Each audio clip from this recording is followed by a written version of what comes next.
There I am, unmuted. There I am. I was just saying, I'm doing that thing where I'm sitting really close, so my head looks giant. So I'll try and move back a little. How's that? We can both do it if you want. Yeah, we'll do it. Giant FaceTime. We'll just give each other's hongies. We'll just hongy each other. Oh, yeah. Kill it, brother. Hey. Mate, thank you so much for your time, bro. Thank you, and thank you for letting me be high maintenance. It was Dad Burger Night, so, the 9-year-old needs her burgers if I'm doing Dad Burger Night. What's the secret? What's the secret in your burgers, mate? Let's burgers. I found this fake Big Mac sauce. Oh, is it the Waddies? Actually, oh my God, is there a Waddies one? There's a Waddies one. I'm a bad Hastingser. I should be getting that. No, I just got the cheap one. It was one of the times when I went during lockdown, and I was like, it was pretty good, but except I had my mask on, so it was pretty good. So yeah, I went with that. You got to try the Waddies one, man. The Waddies one is just like the Big Mac sauce. Yeah. Yeah. You put eggs on your burgers? Are you one of those guys? No, they won't go in eggs. So it's that thing you find, like when you're feeding the kids, there's always one will have something but not another. But we've pretty much settled on things. I've managed to sneak in a little bit of mayo. We've got the giant pickles we go with, bit of cheese, bit of bacon. Always go to bacon. Bacon on everything. What's the best burger you've ever had in your life, man? Oh my God. Have you ever heard of an American chain called Fuddruckers? No, I have not. Okay, so Fuddruckers do this burger where when you go and order your burger, it's kind of like a Burger Fuel one. Okay. And when you go and order, they go like, "How do you want it?" And you're like, "Burger." And they go, "No, would you like it medium? Would you like it rare? Would you like?" You're like, "Whoa!" And then they cook it, and then you used to slide over to another bit where they just gave you the bun, and it was a bit toasted with a really big, thick gourmet burger cooked beautifully, like chef's kiss. And then there was just like the salad bar. You could just load it up with what you had. So I think that's why it was so nice, because it tasted just the way you wanted it to. And another one I just thought of was when I was about 14 or 13, somewhere around there. Hang on, who was I mates with? No, I must have been an intermediate. But anyway, when I was at high school, I remember I was biking back from rugby once, and I stopped and I got a quarter pounder, and it tasted so good that I actually kept that quarter pounder box and I stuck it on my wall. Wait. Okay, so you're just like, man, this it's kind of like I don't know if you're a SpongeBob fan, but SpongeBob had a Krabby Patty that he married because it was just so perfect. Is that what happened? You were just like, it was that good. Like, it was cold, like, because Hastings is, it's quite warm, but in winter it gets nice and frosty and a bit cold, and it was a little bit wet. And I just remember biking back, and maybe we might have won a rare game, so I was probably happy. So I stopped and got it. I was like, this is the best. So I pinned it onto my wall. I also had a cockroach stuck to my wall as well. So when I would go and because Hastings, you get the big ones. They're like the gizzy cockroaches. So because I had posters and everything all over my room, like you do. And so I just got this cockroach and I pinned it on there, which for science, I just want to see how long. I just want to see how long it'd last. It's probably still there, actually. And it's fine. They eat dust, so it's okay, I found. Yeah. So let's go to Hastings, bro. Were you at Hastings, boys? Yeah, Akina hard. Yes. No, absolutely I was. I went to Whanganui Collegiate for about a week. That sort of didn't work out. I got a scholarship to go there, but that just wasn't me. But my dad loved boarding school because he's Mahesian, so he's from Mahia. Yep. But he went to Wellington College, so he was just like, "Oh, you love boarding school?" I hated it. Absolutely hated it, because like being a scholarship student, you got there and it was very obvious that everyone else's dads owned things like companies and things like that, and then you could get a bit picked on there. So I just didn't really like it so much, but I left my intermediate in Hastings was Tonga, and then I went to Hastings, and back at Hastings boys the whole way through and until I was 17 or 16. And then I flew and went to Canada, and I've got my high school T-shirt on because I fitted again. Yo! Henry Wisewood High School. We were the Warriors. And that was one of the high schools I went to in Canada, and the other one was Sir Winston Churchill. So, which was really cool. And that was on the Rarere exchange, right? Yeah, it was. Yeah. And it was crazy because I went to a school that had like real live girls in it. And I was like, this is weird. This is really weird. And it looked like all the ones in movies. When you got off the plane, did they automatically think you were like the man at rugby? Talk about the pressure. It would be like being like an African American kid landing in New Zealand. They're like, "Oh, you're on the basketball team," or like, when Pax Asadi, who I love, does that great gag about about how he ended up being on the sevens team at school because he tried to tell people he was Fijian. So it's a little bit like that over there as well. But they were madmen. They were absolute madmen because they come out of football and ice hockey, and the three big sports at my school were football, ice hockey, and rodeo. They were the three, and they actually have high school kids that ride bulls, that ride horse, broncos and stuff. And it's funny because they are like us. They're a really nice sort of people. They're a very that's something as well.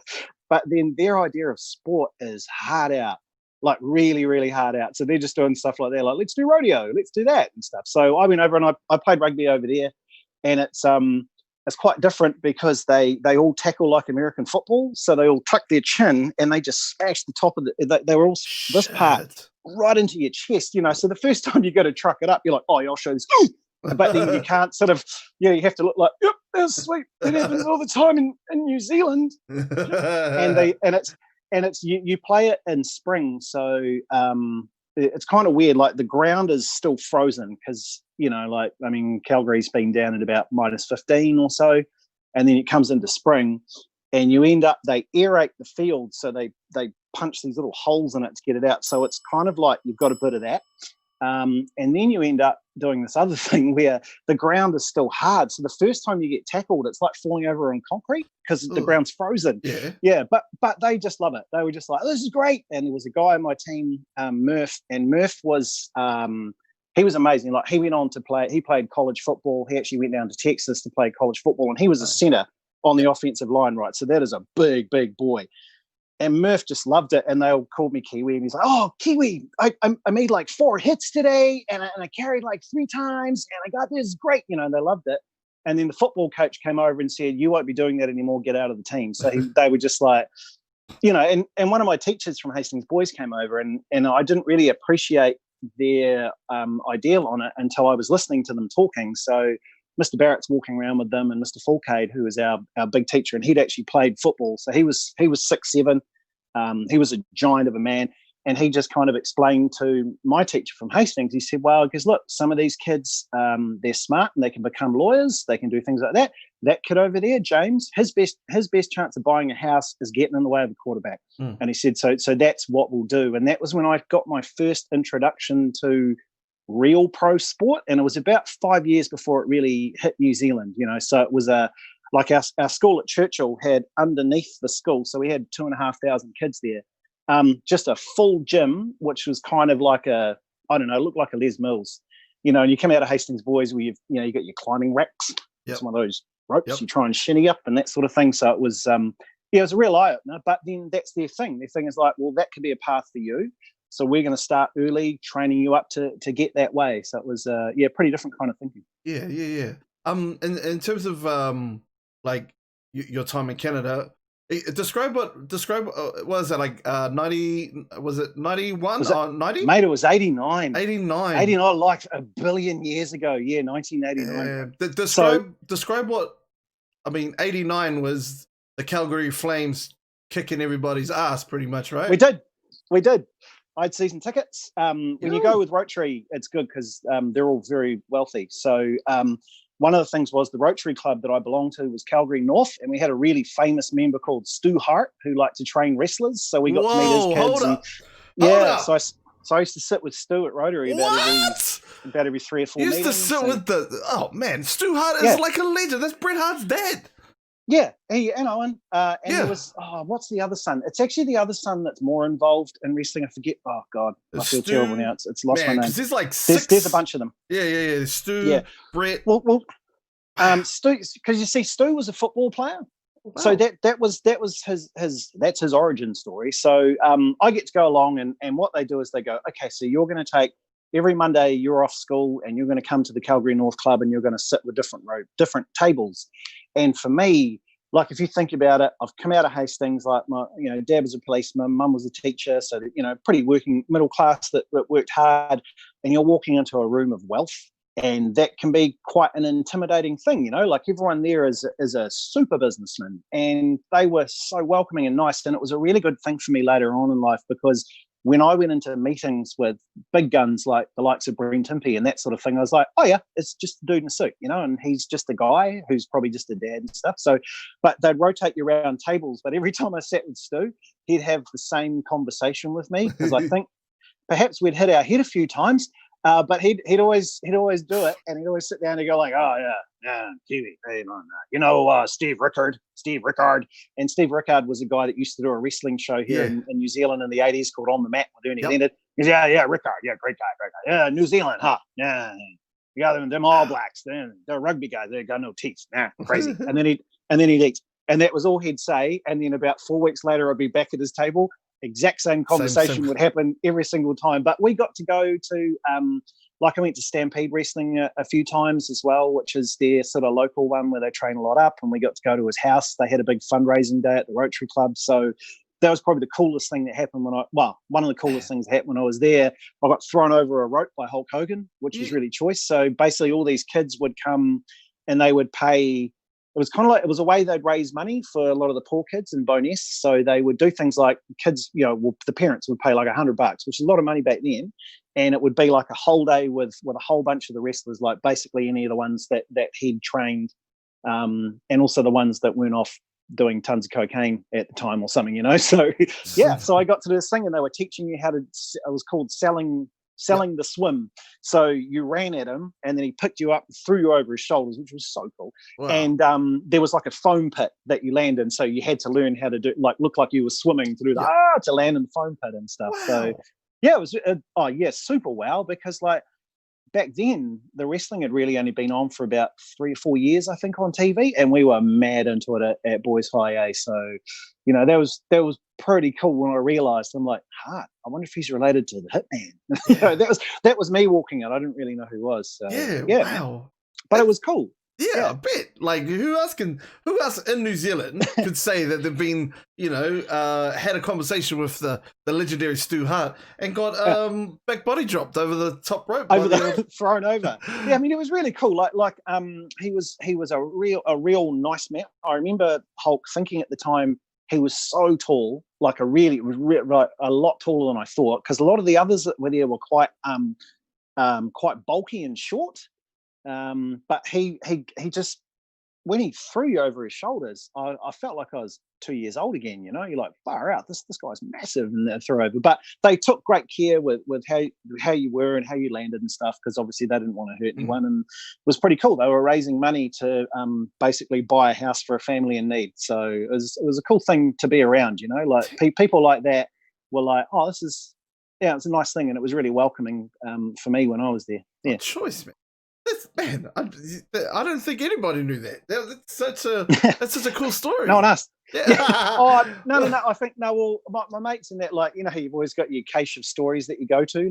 That's usually like a third hangout story I'll go with. You do those. I got a friend Bees who's got brilliant stories about when he played basketball in Korea and they bought a monkey at the market and it started pulling all the cables out and throwing poo around, so they got rid of it. But there was a monkey on Friends at that time and they thought that'd be a pretty cool pet to have, but apparently they're really hard to have, so you know what I mean. So he's got good ones too, but I like that one. I'll rate that one. That's not a bad one. Okay. Yeah, but the hockey, man, the ice hockey, you cannot, you just, it was so.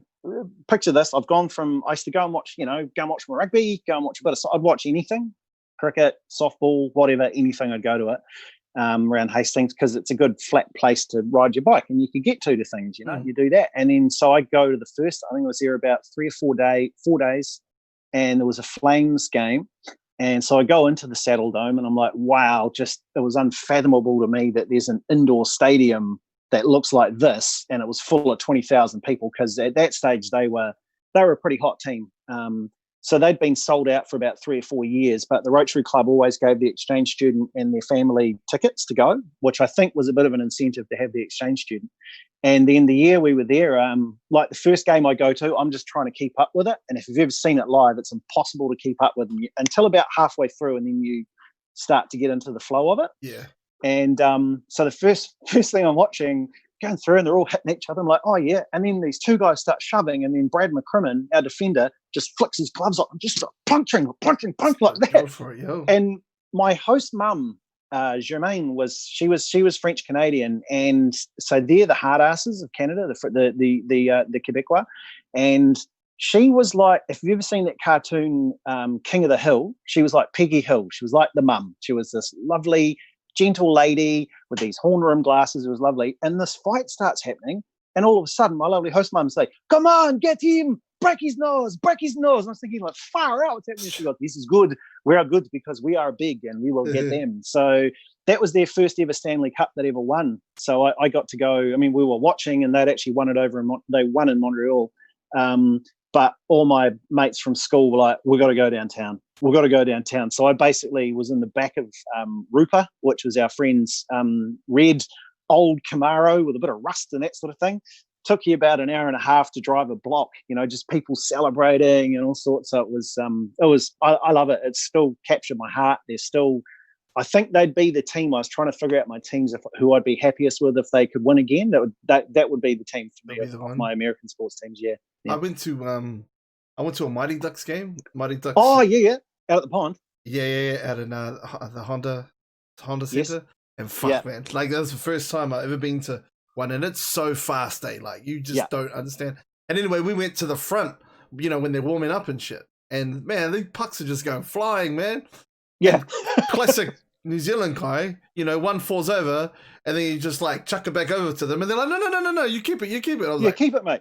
Shit, so we went around, man. We got about 4 of them. It was great. It's cool. And like when they hit, it's hard, man. And they're traveling so fast, and that ice, it's just wet concrete. Yeah. But they are hard out. I remember that. And I remember getting back and then like watching some of the State of Origin fights, and he was going, State of O fight. And I'm like, they're adorable.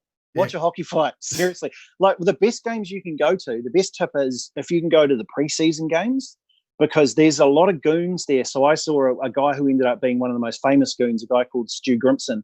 So he was trying to make his way into the Flames. So the way that he's going to impress everybody is like, right, I'm going to be the minder for Joe Nieuwendyk because he was our best player at that time. So we had this guy, Tim Hunter, who was a really famous guy, goon, and he actually broke the record while we were there. They stopped the game down because he said it.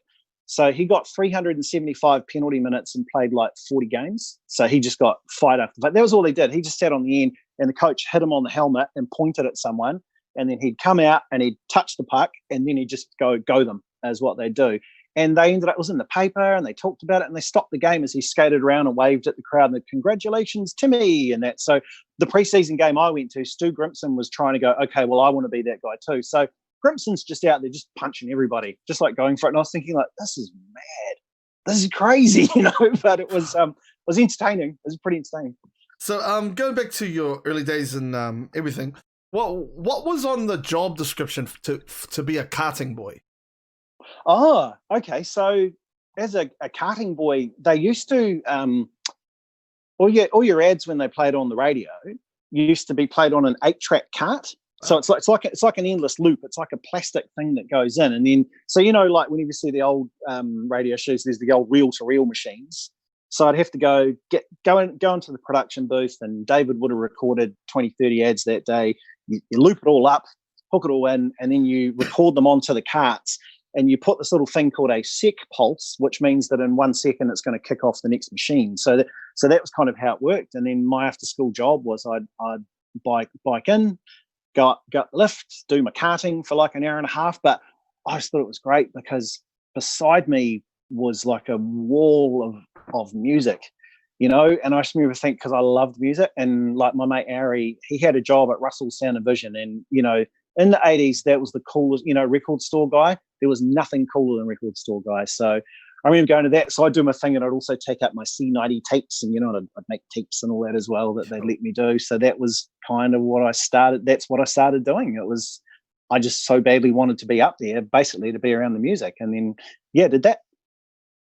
Did you feel bad about taking Brad's job? You know that story.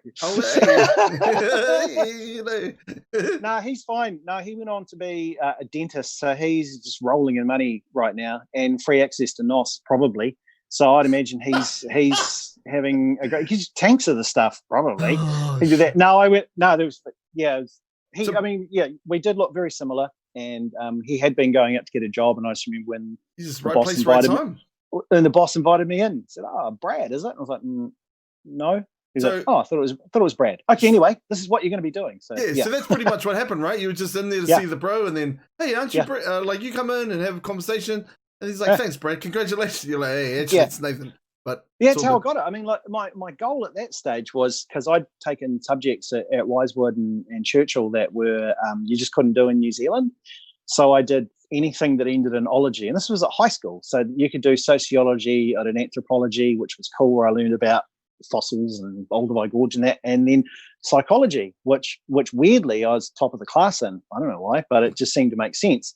And so I thought, well, that's what I want to do at Vic, or that's what I want to do when I get back. So I was going to go to Victoria, and that was the whole plan, was to hopefully go to Vic and do that. And then I got that job halfway through the year, and one thing led to another, and then I ended up doing the Midnight Till Dawn show while I was at school. So your schedule would be midnight till dawn, you'd do your own thing, and then you'd go home and have a sleep and then go to school?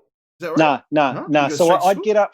Yeah, so what I ended up doing was I'd get up at about, I wouldn't, my dad would wake me up at about 10:30 at night, and he'd just pull the duvet off, and that was it. It was a big conversation. And then I'd get into my school uniform, and I'd bike into town with my bag, and then I'd put my bike inside, and then I'd go up the lift, and then I'd do my karting, and then I'd do the midnight till 6 in the morning. And then I'd do a couple of hours of the breakfast show through till 8 o'clock, because I was good at doing stupid voices. So did those, and then I'd go to school. And then I'd go to school till about lunchtime, and then Mr. Cook, who was my teacher in the 7th form, he'd done radio. So he got it. He's like, "Oh, it's great, eh?" He's like, yeah, it's cool. And then they'd talk me through what I was going to be doing that afternoon in those last 2 classes. But I'd go home and I'd sleep, and then that was the cycle. I'd wake up and do that, and that was my final term at school. Wow. Doing that. Yeah, but it was cool because we could study for exams. Like, I had mates come up on that, and we did study. We didn't do a lot of study, because the guy's like, "Hey, check it out, it's a new album, so can I record that?" Yeah, oh, okay. Don't. And I'm like, your classic, "Don't touch anything, you guys. Don't steal anything." Do that as well. So, but it was living the dream, and it was living the dream and I wasn't getting paid. I didn't get paid till after I stopped being at school, because I don't think I could double dip. And then I was on the princely sum of $8,000 a year. I loved it. But it's all about the love, though. That would fill the void of that whatever you had remaining that you needed to live with. Yeah, absolutely. And I mean, like, after a year, I sort of said to my boss, like, "Okay, so can you help me apply to broadcasting school?" And he went, "What for?" And I went, "So I can go to broadcasting school." And he went, "To do this." And I was like, "Oh, good point." Okay. Yeah. So I figure I'd saved it there. But yeah, you're right. I mean, it's you've got to have that hunger, and you've got to have that want. And it's, I mean, probably for you, like, you've gone and set all this up and done all that yourself, because it's just like, this matters to me. And I don't know if it feels the same for you, but I mean, for me, when I started doing that, I didn't care if anyone was listening. And I actually used to hope no one was listening in a weird way, because I was like, I felt like I was flying a spaceship. There's buttons everywhere, and you can make stuff happen. There's sound, and when you punch that on air light, that you get that little red glow in the side of your eyes, and it's exciting, and it could go really badly wrong, or you just don't know where it's going to go. And that, to me, was always the excitement of it. So being on air at 2:30 in the morning at Hastings, I wasn't thinking like, "Oh, I'm only on the shift and there might be 18 people listening." Didn't care. I was just so happy to be there, man. It was where I'd wanted to be since I was about 14. It's very interesting. A lot of the guests that we had on either started in radio, like yourself, or even student radio. And it's funny, like, this day and age, there's none of that, and it's this kind of stuff. It's the live, or they are, but it's the live stream stuff that you could do. And I mean, I'm just in my office at my house, like, Perfect. Yeah. Well, yeah, I mean, because what started to happen was, I mean, like, you looked at our industry, and it got automated in a bunch of things. So the karting jobs went out the window, and you could do that. But you're like, "Oh, okay, well, this will make us more streamlined, and we can do these as well." But then what started happening was they took away those midnight till dawn shifts, and the midnight till dawn is where that's where I did all my experimenting. I got too confident doing things, and they ended up sounding really bad.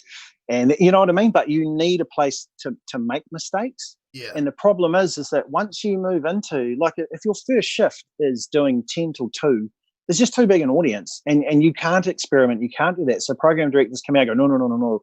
And I've always looked at that and I thought, how are we supposed to find new super creative people? Like, we're going to find people that will tick the boxes and do as they're told, but you need someone to, ideas need to ruminate, they need to grow, and they need to have a go at things, and you need to fail tons of times at stuff to find out important things like timing, important things like how much is too much, any of these things. So it's cool now that, like, it's what I love about online stuff is, like, everyone gets a shot at this, and it's great fun. You can see it, and it's it's a good thing. It's really important. I think that really shines. It's funny that you say that, because I have on my notes around Ice TV. I believe Ice TV was that, like, because it was ahead of its time in terms of, like, there was things that were done that were experimental that are like everyday things now, but like you guys were the only ones doing it. And I mean, from a fan, because I was brought up on Ice TV. That was my jam every weekend, man. Like, yeah, and it was cool. like things like product placement. Like, nobody was doing that stuff, and then you guys had LMP, and it was everywhere. And then all of a sudden, it was some really smart stuff. Well, we I don't think I actually appreciated it, and this sounds wanky, but I don't want it to be. Like, I didn't appreciate that show's place in history until about the last maybe 2 years, I don't think. Oh, really? But I'd actually come from a show before that was on Max TV. So Max TV was the Wild Wild West back then. So I came in late, and the show was called Box Dog, and it was with the most scarily creative people I've ever worked with. Like, they were all advertising guys, and I'd done a 3-month stretch at Mojo Advertising at that stage, and I'd always thought I was pretty sharp and I was pretty creative. But you go into there, and that's like the Olympics, man. You're like, oh wow, everyone here is really creative, and they had different influences that I couldn't have hoped to have seen. So that's where a lot of the I think some of the on-air styling I bought from there. So my credo at the time was you're either hi-fi or lo-fi, and by that I mean New Zealand budgets were generally around middle. Mm-hmm. So hi-fi means like something looks super slick and super amazing, and when you've got the budget to do it, that's the way to do it, right? It's perfect. But we didn't have the budget to do it. Like, we were really a bit of an afterthought show. So we were basically put in for 3 hours on a Saturday to fill the void, because TV3 at that stage had got the rights to the cricket in the summer. So they needed something that was about the same time as an innings of a cricket game. So that was really the only reason we were there, was because of the length that they do it. And it was a 3-hour show. So it was just things like the lo-fi. What I mean by that is the element of, rather than getting to graphics and having something pop up at the bottom of the screen, I was just like, just write it on some cardboard. Just write it on cardboard, and we'll do that. Which at the time just made sense to me because of what I'd come from with Max, which was a locked off camera, and then you just made stuff happen. Like, our sound used to drop off all the time, so we had these geniuses like Luke Nola, who's gone on to be like quite a big creative guy. If you ever watch the Goober Brothers and those sorts of things, he did music videos, he did all sorts. Steve Ason's in LA now doing music vids. He did the Ghost Chips ads and those ones as well. Like, that's Stevie. There was guys that were winning all sorts of awards, Steve Susi as well. So these were incredible guys that were a bit older than me that I looked up to, like, oh man, I want to be them. I hope to be that creative. So when I got to Ice TV, I was only called in the week before it started. Wow. Because they had Petra and they had John. They had Zane Lowe, and then Zane Lowe got offered the job over in London to go over and be the TV guy over there. So, so apparently they were just the producer Jude was watching with some friends in her flat on a Wednesday night. And they're like, "Oh man, I haven't got this. I've got my show to do." And there was me doing Max TV, and they said, well, "What about that guy?" And then the guy went, "Oh, I know him. I work with him." So she gave me a call. I'd actually been offered the What Now job 2 years before that, and turned it down because I went there and I was really uncomfortable seeing myself on camera, and I just didn't want to. And I thought, I like radio, so I'll do that. But it always had in the back of my head, like, oh, what an idiot, man! I should have taken that. Maybe I really, really should have taken it. So I went to meet Jude, and she seemed really cool, and I thought, oh yeah, I'll have a go at this. And then luckily we had the three of us, found a way to work really well together. But I wasn't very confident in my first year. Like, I felt like I was faking it the entire time. I had that kind of imposter syndrome of where you get in and you're feeling like, but they actually wanted someone else, you know, Yeah. which is a thing that can hold a lot of people back, I think. Like, I didn't know to shake that off early on. So, but John Bridge is just a dream of a human being to work with, to school up two sort of rookies, you know. Petra had come from music TV in Christchurch. I'd come from music TV in Auckland. And then, as you say, we were doing different things. So we were shooting on video camera, going out and doing that. And then I remember the first time we went up to a thing called Cinetape, which is where they converted all for editing. Jimmy comes back down and with the scene goes, excuse me. He goes, this is on video? And we're like, yeah. Oh, okay. It's on video though? And we're like, yeah, but this needs to go on TV. So you guys might have to go out and shoot it. And luckily our boss, Jude, stuck to her guns and she was like, no, they want to do it on video. So how weird's that, bro? Yeah. Shooting on a video camera was regarded as weird. Like the very first break we did of Ice TV, I sort of said to the camera guy, okay, follow me into the set, we'll do this. And they were like, no, but then you'll see the lights and the cables and everything. So that was really different then. But I think peeking behind the curtain was kind of a fun thing that we did. And we never went out thinking, let's try and do something groundbreaking. It was just always like, let's do something that seems really fun. What do you reckon? And, you know, Johnny's like, throw stuff off a building. Like, okay, that sounds really cool. Let's do that. You know, so. Because, no, it was very like, there was this element. I remember watching Jackass for the first time. Yeah. And I felt like, this feels like Ice TV. like it's fucking like, not like the bad stuff, but just like how like ghetto it was. Like, yeah, just have a go. Yeah. Well, I mean, we just kind of went of like, try and put New Zealanders on TV. That was the other thing. See how many other Kiwis we can get on telly. Yeah. You know, but even then, because Fair Go had really only been the TV show that had gone around into shops before. So every time we walk in, hi, we're from TV3, we've got a camera, they'll get all defensive. Like, what are you talking about? Oh, wow. What are you talking about? So what we learned was if there was a dude in charge, send in Petra, and she'd go, hi, and that'll go, okay. What do you okay. And then if you had a woman, you know, and they're actually in charge, Johnny, go in there, John, and Johnny go in there and bat his eyes. And they were like, okay. And then I was always the bros. Oh, that dude in the flecky vest, NATO, can you go and ask him? so that's it, man. It's like an Avengers. You get to assemble your team. Just feel different. I've recently been shooting with a series called Bakery Runs, where we go around and critique different bakeries around Auckland. Yes. I'll send you the link. You'll love it, mate. It's the best. Do Westmere Bakery. Westmere? Oh, we'll get there. Westmere Bakery, bro. That one. Mm-hmm. So anyway, like I'm the guy that has to go in because I'm one of those dudes that just no shame. Like, hey, how's it going, brother? Yeah. Fuck, we love your bakery. We're from TVNZ.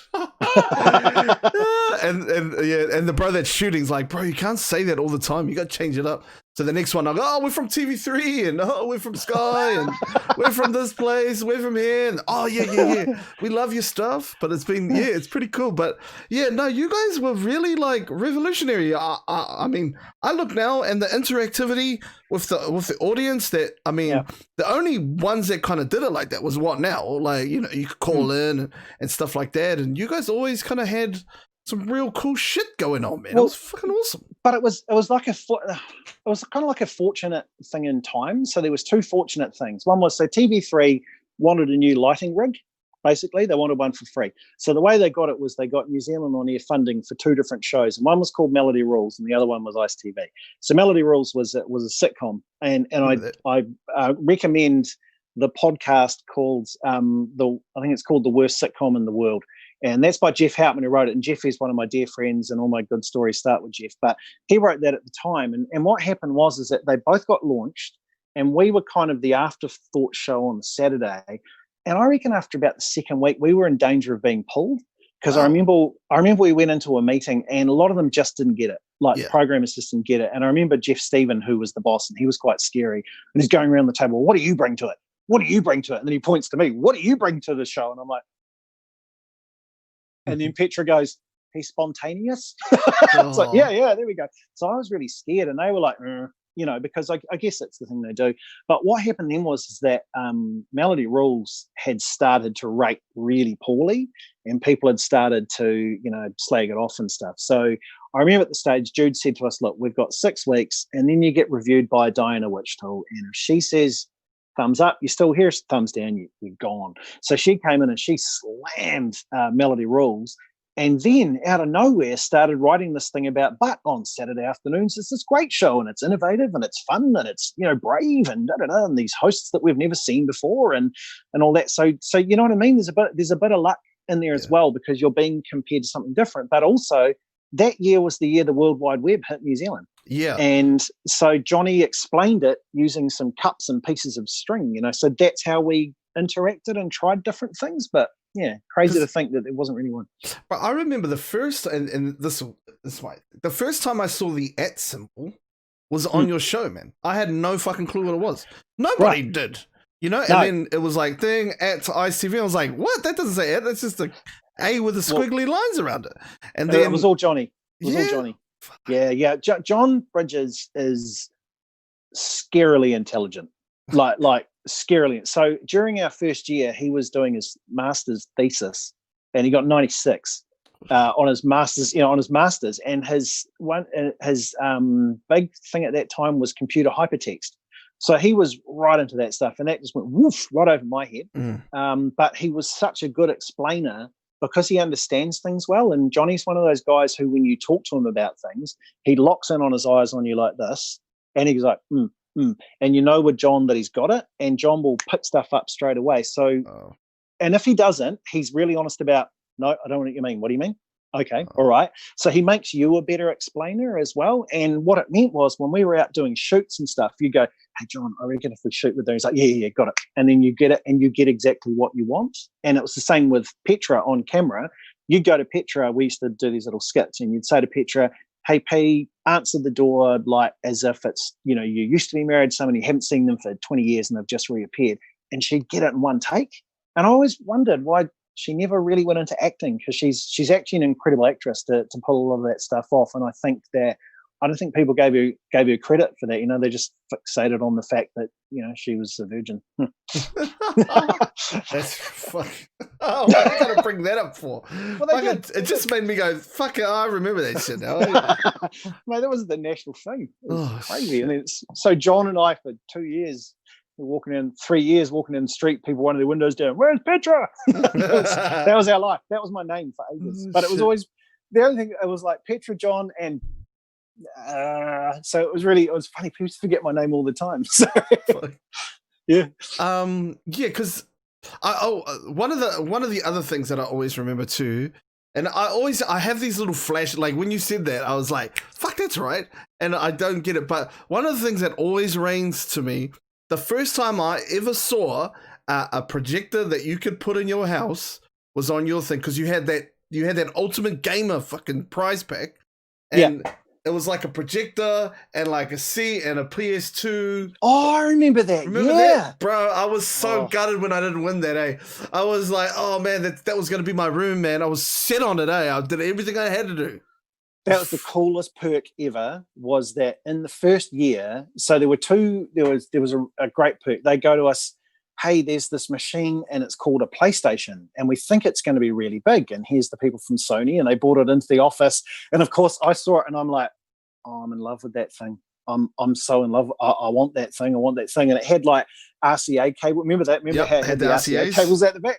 So I figured I took it home and I actually hooked it into the wah-wah pedal at home, so that when we were doing racing games, I'd have it going up and down on the wah-wah pedal, doing the wah-wah was racing.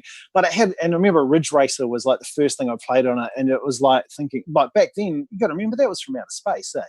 Like the first time you saw it was like, oh my God. And then when that rig came in, I remember that I think I had to do that's one of the shows I got drunk on, because it was like we were trying to show the effects of drinking on your driving. So I ended up like drinking like half a bottle of sake that, and I think I spewed out the back and stuff. But that was kind of the machine we had to drive on.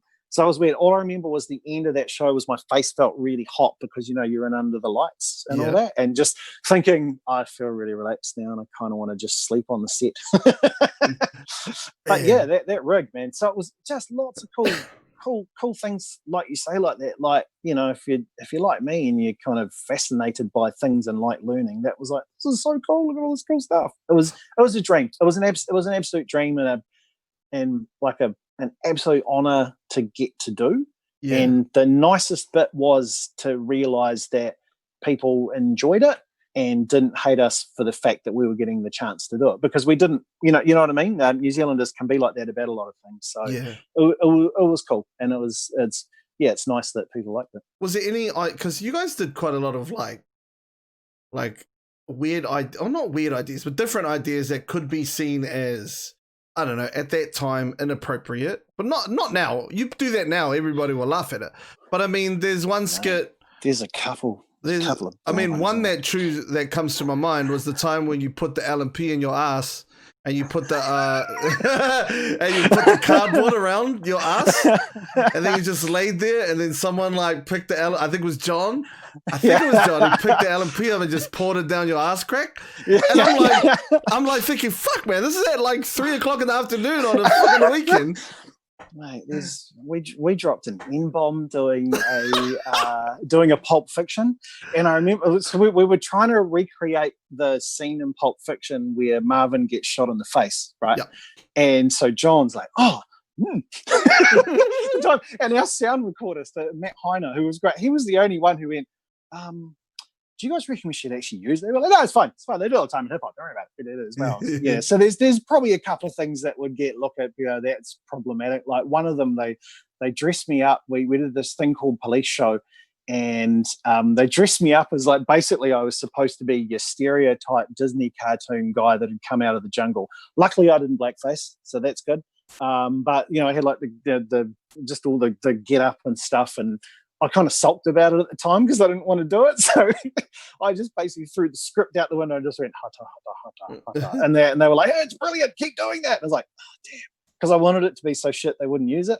Because, you can get to that stage. I was probably not quite as mature as I should have been around a few of those things. But it's probably more to do with your age you're at that stage before you realise, and I think it's a really key thing is any creative person, is when you realise that actually other people can and do make your ideas better, but it's hard to let them go. So I was at that stage where I thought, no, I've got to have the full idea in my head, and I've got to be in control on it, and I've got to do that. And when you think about it, what a wanker of a guy to work with that is, on any projects. And we shot this thing where John had some kittens, and I remember thinking like, man, we haven't brought back anything good.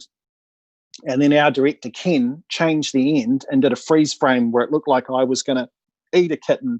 And then I did a joke that at the time I thought was funny, but it wasn't. But he cut the joke out and just freeze framed it while I was there, and I looked really guilty. And that's the bit where I was watching going like, and that was the moment. That was the, oh man, that's made my idea 50 times better. Yeah. And it was a great thing to have happened to me. And I think it's, when I talk at the broadcasting school, I always try and let them know, don't worry, it doesn't all have to be on you.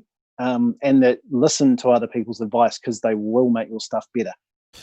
Is there any other possible way you could have made that poo pig thing better? Because I don't think you could have at the gas station. Far out. Bro, that's another thing. I've forgotten about that. Poo pig. Yeah, and then that guy, I was like a jiu-jitsu master with John's arm halfway up his back. Far out. Yeah, that was the petrol station that's gone now. I think it's like some sort of what's that Indian car that they're called? That's what that is now. It's their showroom. But yeah, John mucking around with the pricing on the petrol and making it poo pig, and the dude just ran out and grabbed him and was like, so we filmed that, of course. So that was quite good fun. Yeah, I think it's one of those moments. So maybe that's where that trend comes from. People go, why doesn't the person filming on their phone on the internet jump in? I'm like, nah, I can totally get where they're coming from, because I did that. I was like, I'm going to film this. It's history. You gotta. It is history. Yeah. So you started radio at like 1991, right? Around 90. Yeah, it was 1990. Yeah, it was 1990. So I was still at school. Would you say 1990 through to 1993 would be the Orlando Magic's best years in terms of drafting people? Yeah, man, we were awesome. So Dennis Scott, you get Dennis Scott in 91. Yeah, Nick Anderson. Then we got Dennis Scott, and then we got then we had the Weber trade where we got Penny, and then when Shaq came as well. Yeah, then we got Shaq. So it was crazy. So no, my host dad of that, remember the French Canadian woman I was telling you about, her husband Ralph. Ralph was 6'9". And I remember thinking like, holy crap, look at my host dad, he's huge. But he played basketball at Texas. So he liked basketball. He was one of the few Canadians that preferred basketball over hockey. And we were talking about basketball, and he said, "Oh, have you got a team?" And I went, "The Lakers." I saw them on TV once, and there was a dude that had a cool name, some guy called Magic, and that, because I think it was the only.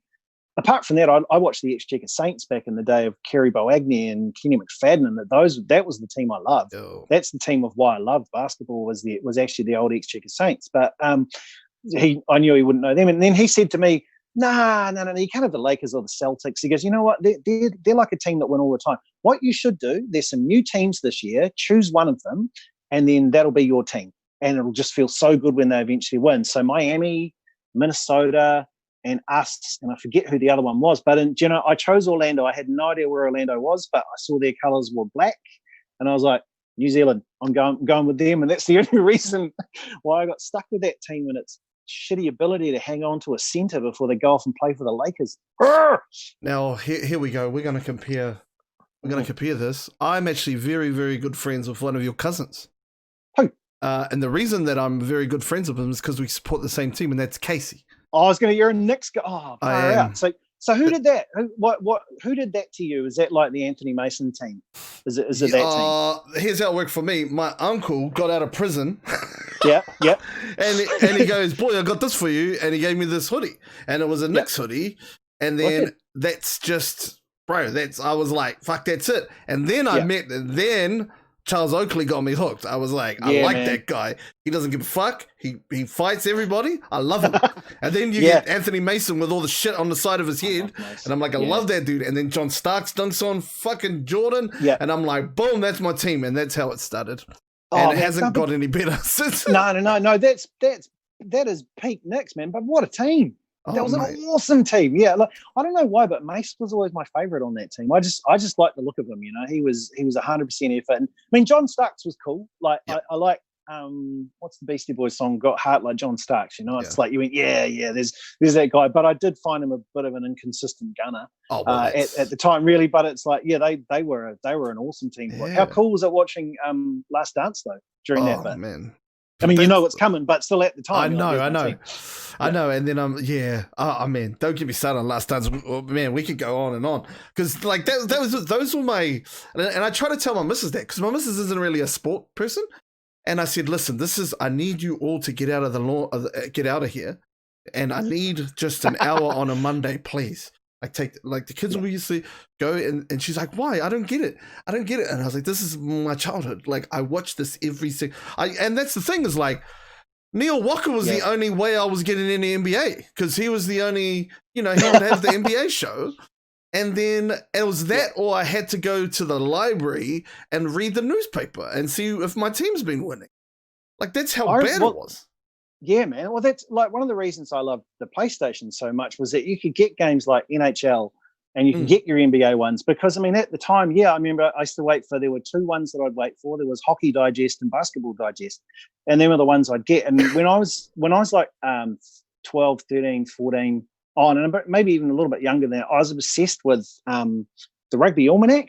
Because it had like the heights and weights of everyone. It's be like, oh my God, there's a dude called Mike Tepar and he's 130 kilos. Far out, have a look at those. And I knew how tall, like you do when you're that age, you're obsessed, right? I knew the heights and weights of every rugby player, I knew Fraser Meekstead, 1.95 m, 98 kilos, that you knew all that kind of stuff. I was the same, man, but with the basketball one. Yeah, with the basketball one, right? Yeah. I had the NBA 2000, I think it was 96 one.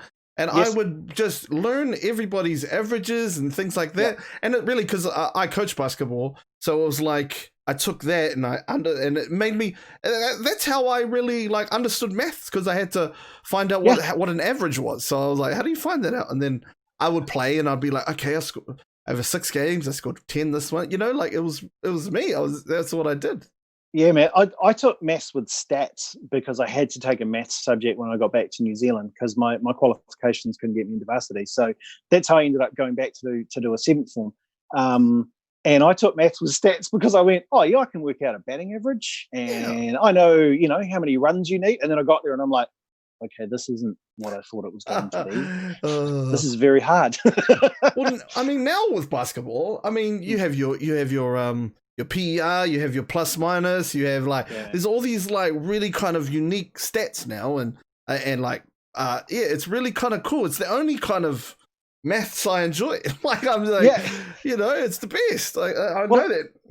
Like it's quite crazy. Like I explain to like my little girl, like our youngest, my wife and I's youngest, she's 9, and like so she during lockdown got really into crash team racing.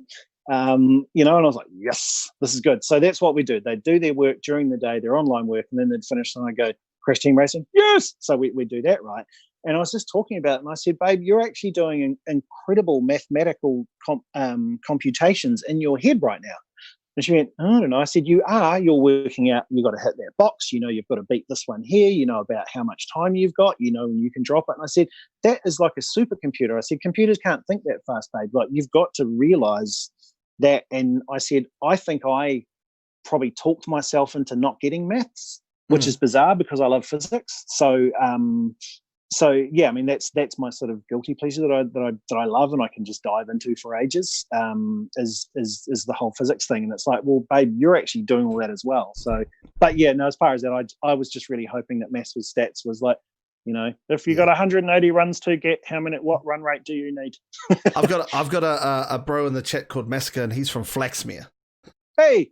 And he said in the chat, I think Nate was part of the generation where Hastings Boys High School had metal detectors. Is that true? No, I wasn't there. No, I was. That might have been just after me, perhaps. No, I was of the generation where I remember when our first 15 drew with Te Aute College, so we had a special assembly to celebrate. We had that. Like now the guns, man. Oh, I'm so. Do you know the last time I cried watching a sports event was when Hastings finally won the top 4. And I was standing in the lounge, and my wife actually came and took a picture of me because I had my hands behind my head, and I turned around. And I was like, it happened for us. It finally happened for us.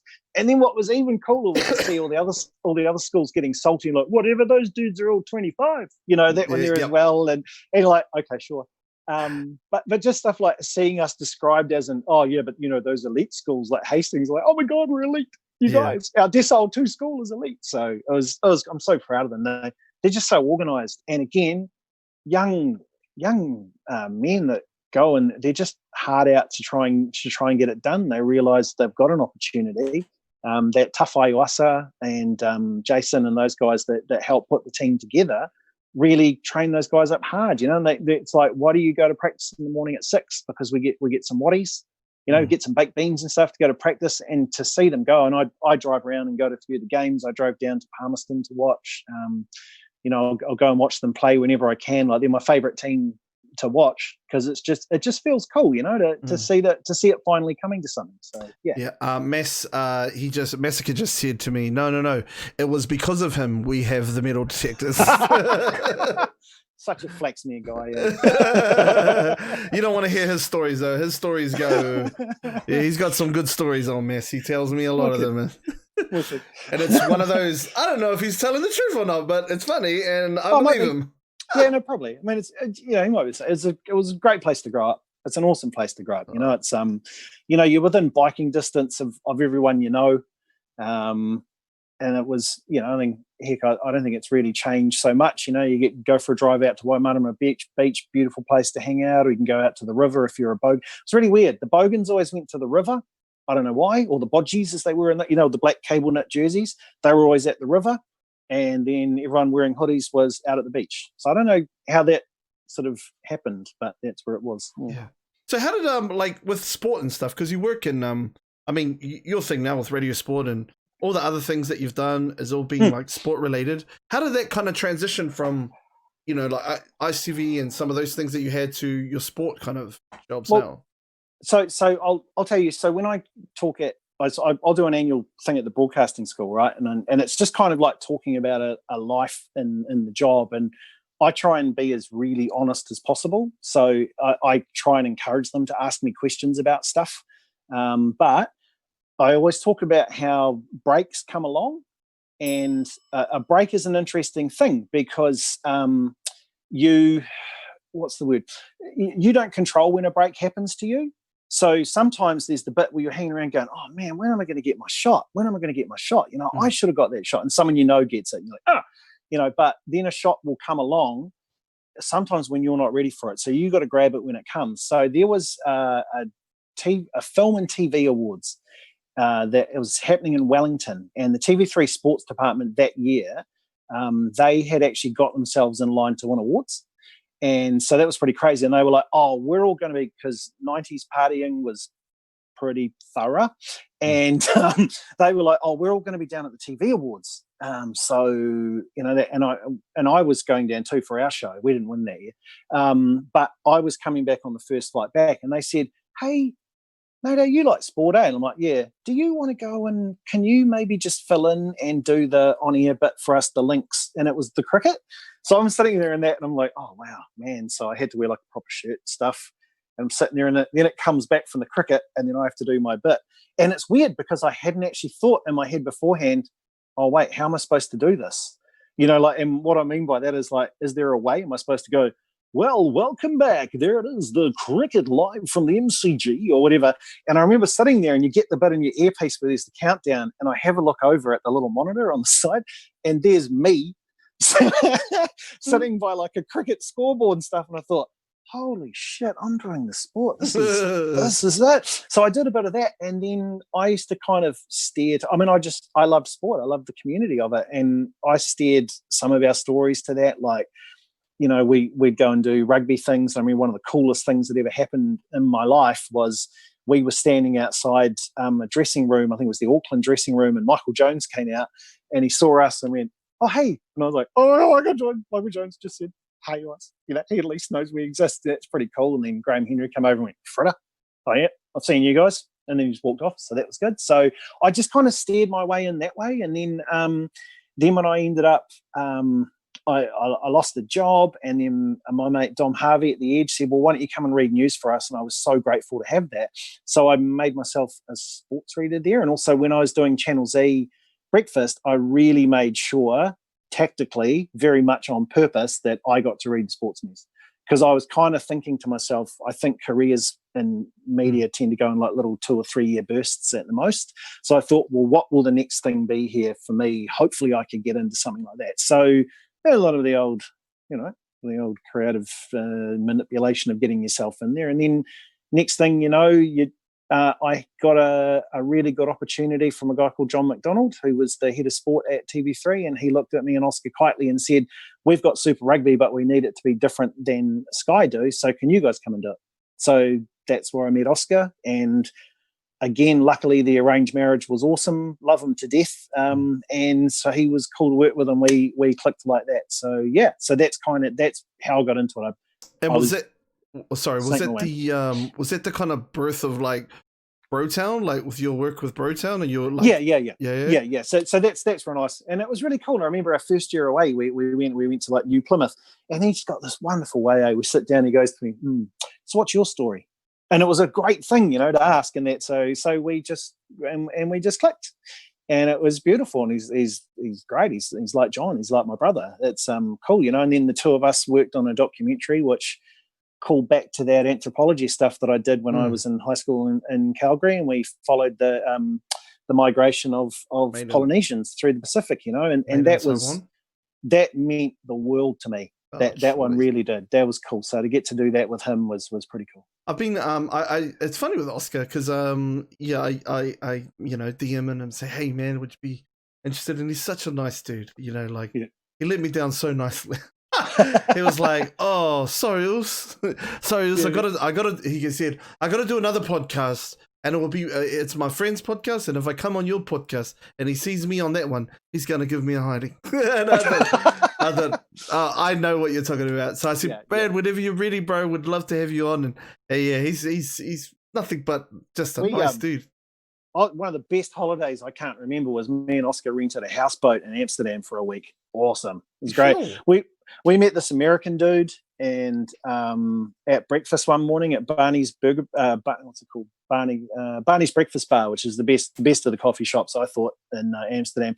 And we met this American dude. He goes, hey, you want to try this? We're like, yeah. And then we were in Belgium. So there you go. So it's just one of those. It was one of those. But yeah, but it was cool. So we had it was great to do that stuff with him. And to get, when he said to me, can you come in and do some voices on Brotown? that was the thing for me, because really before I wanted to work in radio, I wanted to be a cartoon voice. That was what I wanted, because I could act without being. Yeah, I could act without being seen. Yeah. You know, and that was it. I still, like, I'm not a good actor. I know that, so that's cool now. I understand that. Like, I can act if I'm just riffing, but if I have to read someone else's script and turn their words into emotion, I just never feel I do it justice or do it quite right. You know, so and I think it's just self-conscious. So radio was great for me because that's acting where people can't see you. You know. Yeah, and you know, like that's the origin story for you, though, isn't it? Because you were doing funny voices on the radio when you first started. On the radio, yeah. It was a character called Nigel Neville, and that's my whole ability to keep working came from that. And it was because the guy that did the breakfast show, when I got my break, again, a break led to another break. He was filling in at the time. He was Jehovah's Witness, and he said, "Can you hang around and read the birthday calls? Because I can't, because we don't celebrate pagan ceremonies." And I was like, okay. And I thought, man, I can't do it in my voice. He went, do that voice that you were joking about. And it was actually the voice of one of the teachers at our school that I used to sort of take the mickey out of. He said, "Oh, you do that one." So I did that, read it out that way. And then he, the next day, is really Darren Wallace was his name. And then Darren wrote me a script that, did a thing that's like, "Hey, do it. Let's pretend that it's this, and let's pretend it's this." So when the co-host came back, when the real host came back, they kept me on as a live co-host with him. So I did the whole breakfast show with him for the couple of hours, and it was really cool because Nigel was an abstract character. He's a cartoon voice. So it was things like he's out in the hall. We did a sketch where he's out in the hallway once, and I just found some sound effects discs that I was playing around. There was one which was the sound of a Bell Jet Ranger, which just has the best startup sound in it, because I love sound. I love the noise, the richness of it. And it sounded like this crazy machine. So I was like, okay, so Nigel's trying to get the vacuum cleaning done way faster so he can get up to Wairoa for the weekend. So he souped it up with this machine, and then it's like Nigel's like, it starts, and then stuff's getting thrown around, and Rex, who was the host, he played along and was like throwing bits of paper in the air and going, "Ah!" So the sound of it as this machine's going, and then we just pretended that Nigel had been sucked into the vacuum cleaner and couldn't get out, or he'd get locked in the cupboard for the weekend, or you know what I mean? You'd fire him out of a cannon, because he was he was the embodiment of radio. He was theatre of the mind, and I got to just act and do this because I was doing theatre sports at the time as well. So you could just make it up as you went, and you know what I mean? That's that whole creative process thing, and that's someone making your work better and having a really giving partner to be on air with, not someone who's trying to shut you out, because I see that a lot, and those people can fuck off. Like, they're terrible. Like, you don't want to be on air with someone like them. Like, people that are trying to crush their co-host down, it doesn't work, because you're going to need each other, and everything is better if the two, you know what I mean, if the two of you go with. And I think that's one of those things. I think it comes down to the ladder, I suppose, that people are trying to climb, and they just think, and there's different people in the world that think differently, and they always are kind of like, well, if I make this person look silly, I'm going to shine. But it doesn't really work like that. Especially when you both have to be on TV together. Yeah, totally. In the end, you come across like the dickhead for that. Yeah. You really do. I mean, unless it's in Japan where they have, those class of comedians where you actually, it's like going through your karate belts. When you're a junior comedian, you're the one that gets hit on the head or set on fire, or the seal hits you in the face with its flipper, and then eventually when you get up to it, then you become the one that does the jokes to other people. But that's probably the only one culturally I can think of where it's that. And I think because when you're a teenager and you're hanging out with mates, like everyone was good at the put down humor. I was quite quick, so that that was kind of a thing. And then I remember one of my mates once saying to me, "Can you not do that? It makes me feel really stink." And you know what? I hadn't actually honestly considered that, and I felt really dumb about doing that, because I was a teenager. You're so worried about your own self. Like, are my shoes okay? I'm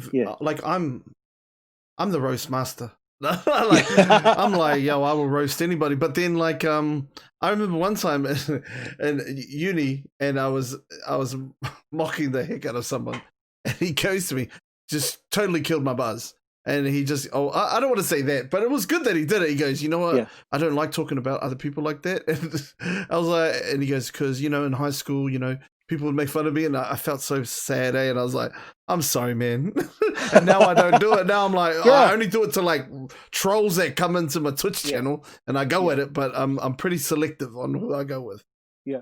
I just thought, bro, do you want to see my best souvenir I ever got? Hell in yeah, any we do. broadcasting, and it's to do with basketball. Can you give me like 30 seconds to get it? Of course we can. I'll just get it out of the. Hang on. No problem.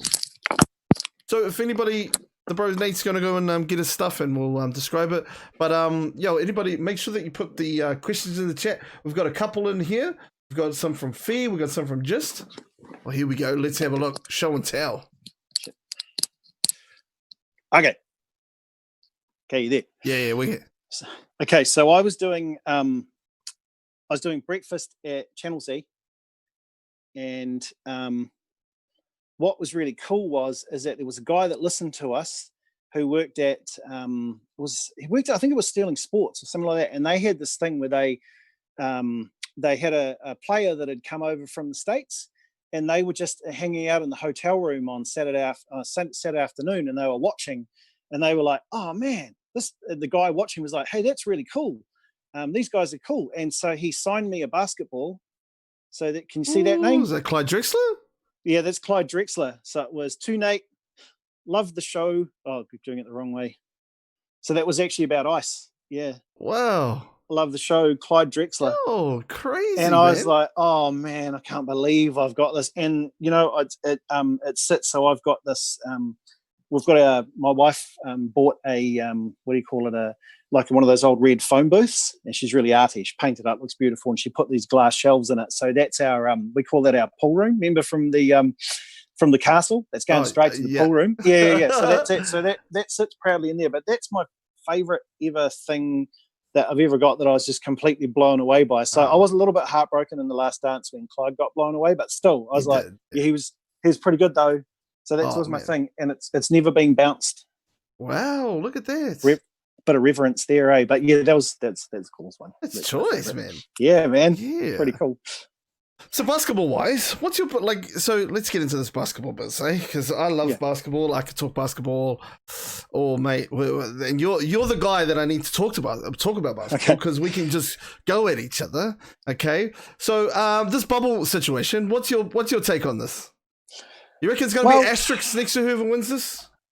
Oh, no, I don't think. No, I don't like hearing that because people go, oh, well, it's not the same. Of course it's not the same. Like, none of this is going to be the same. However, where it is the same is that it's the level playing field for everybody. Yeah. Right? And I kind of feel like the whole, but it's not really a proper one, so I'm going to asterisk it. Well, if that's the case, then don't play any of it. And Neil, do you know Neil Brennan? Yep. So Neil Brennan, okay, like Dave Chappelle show?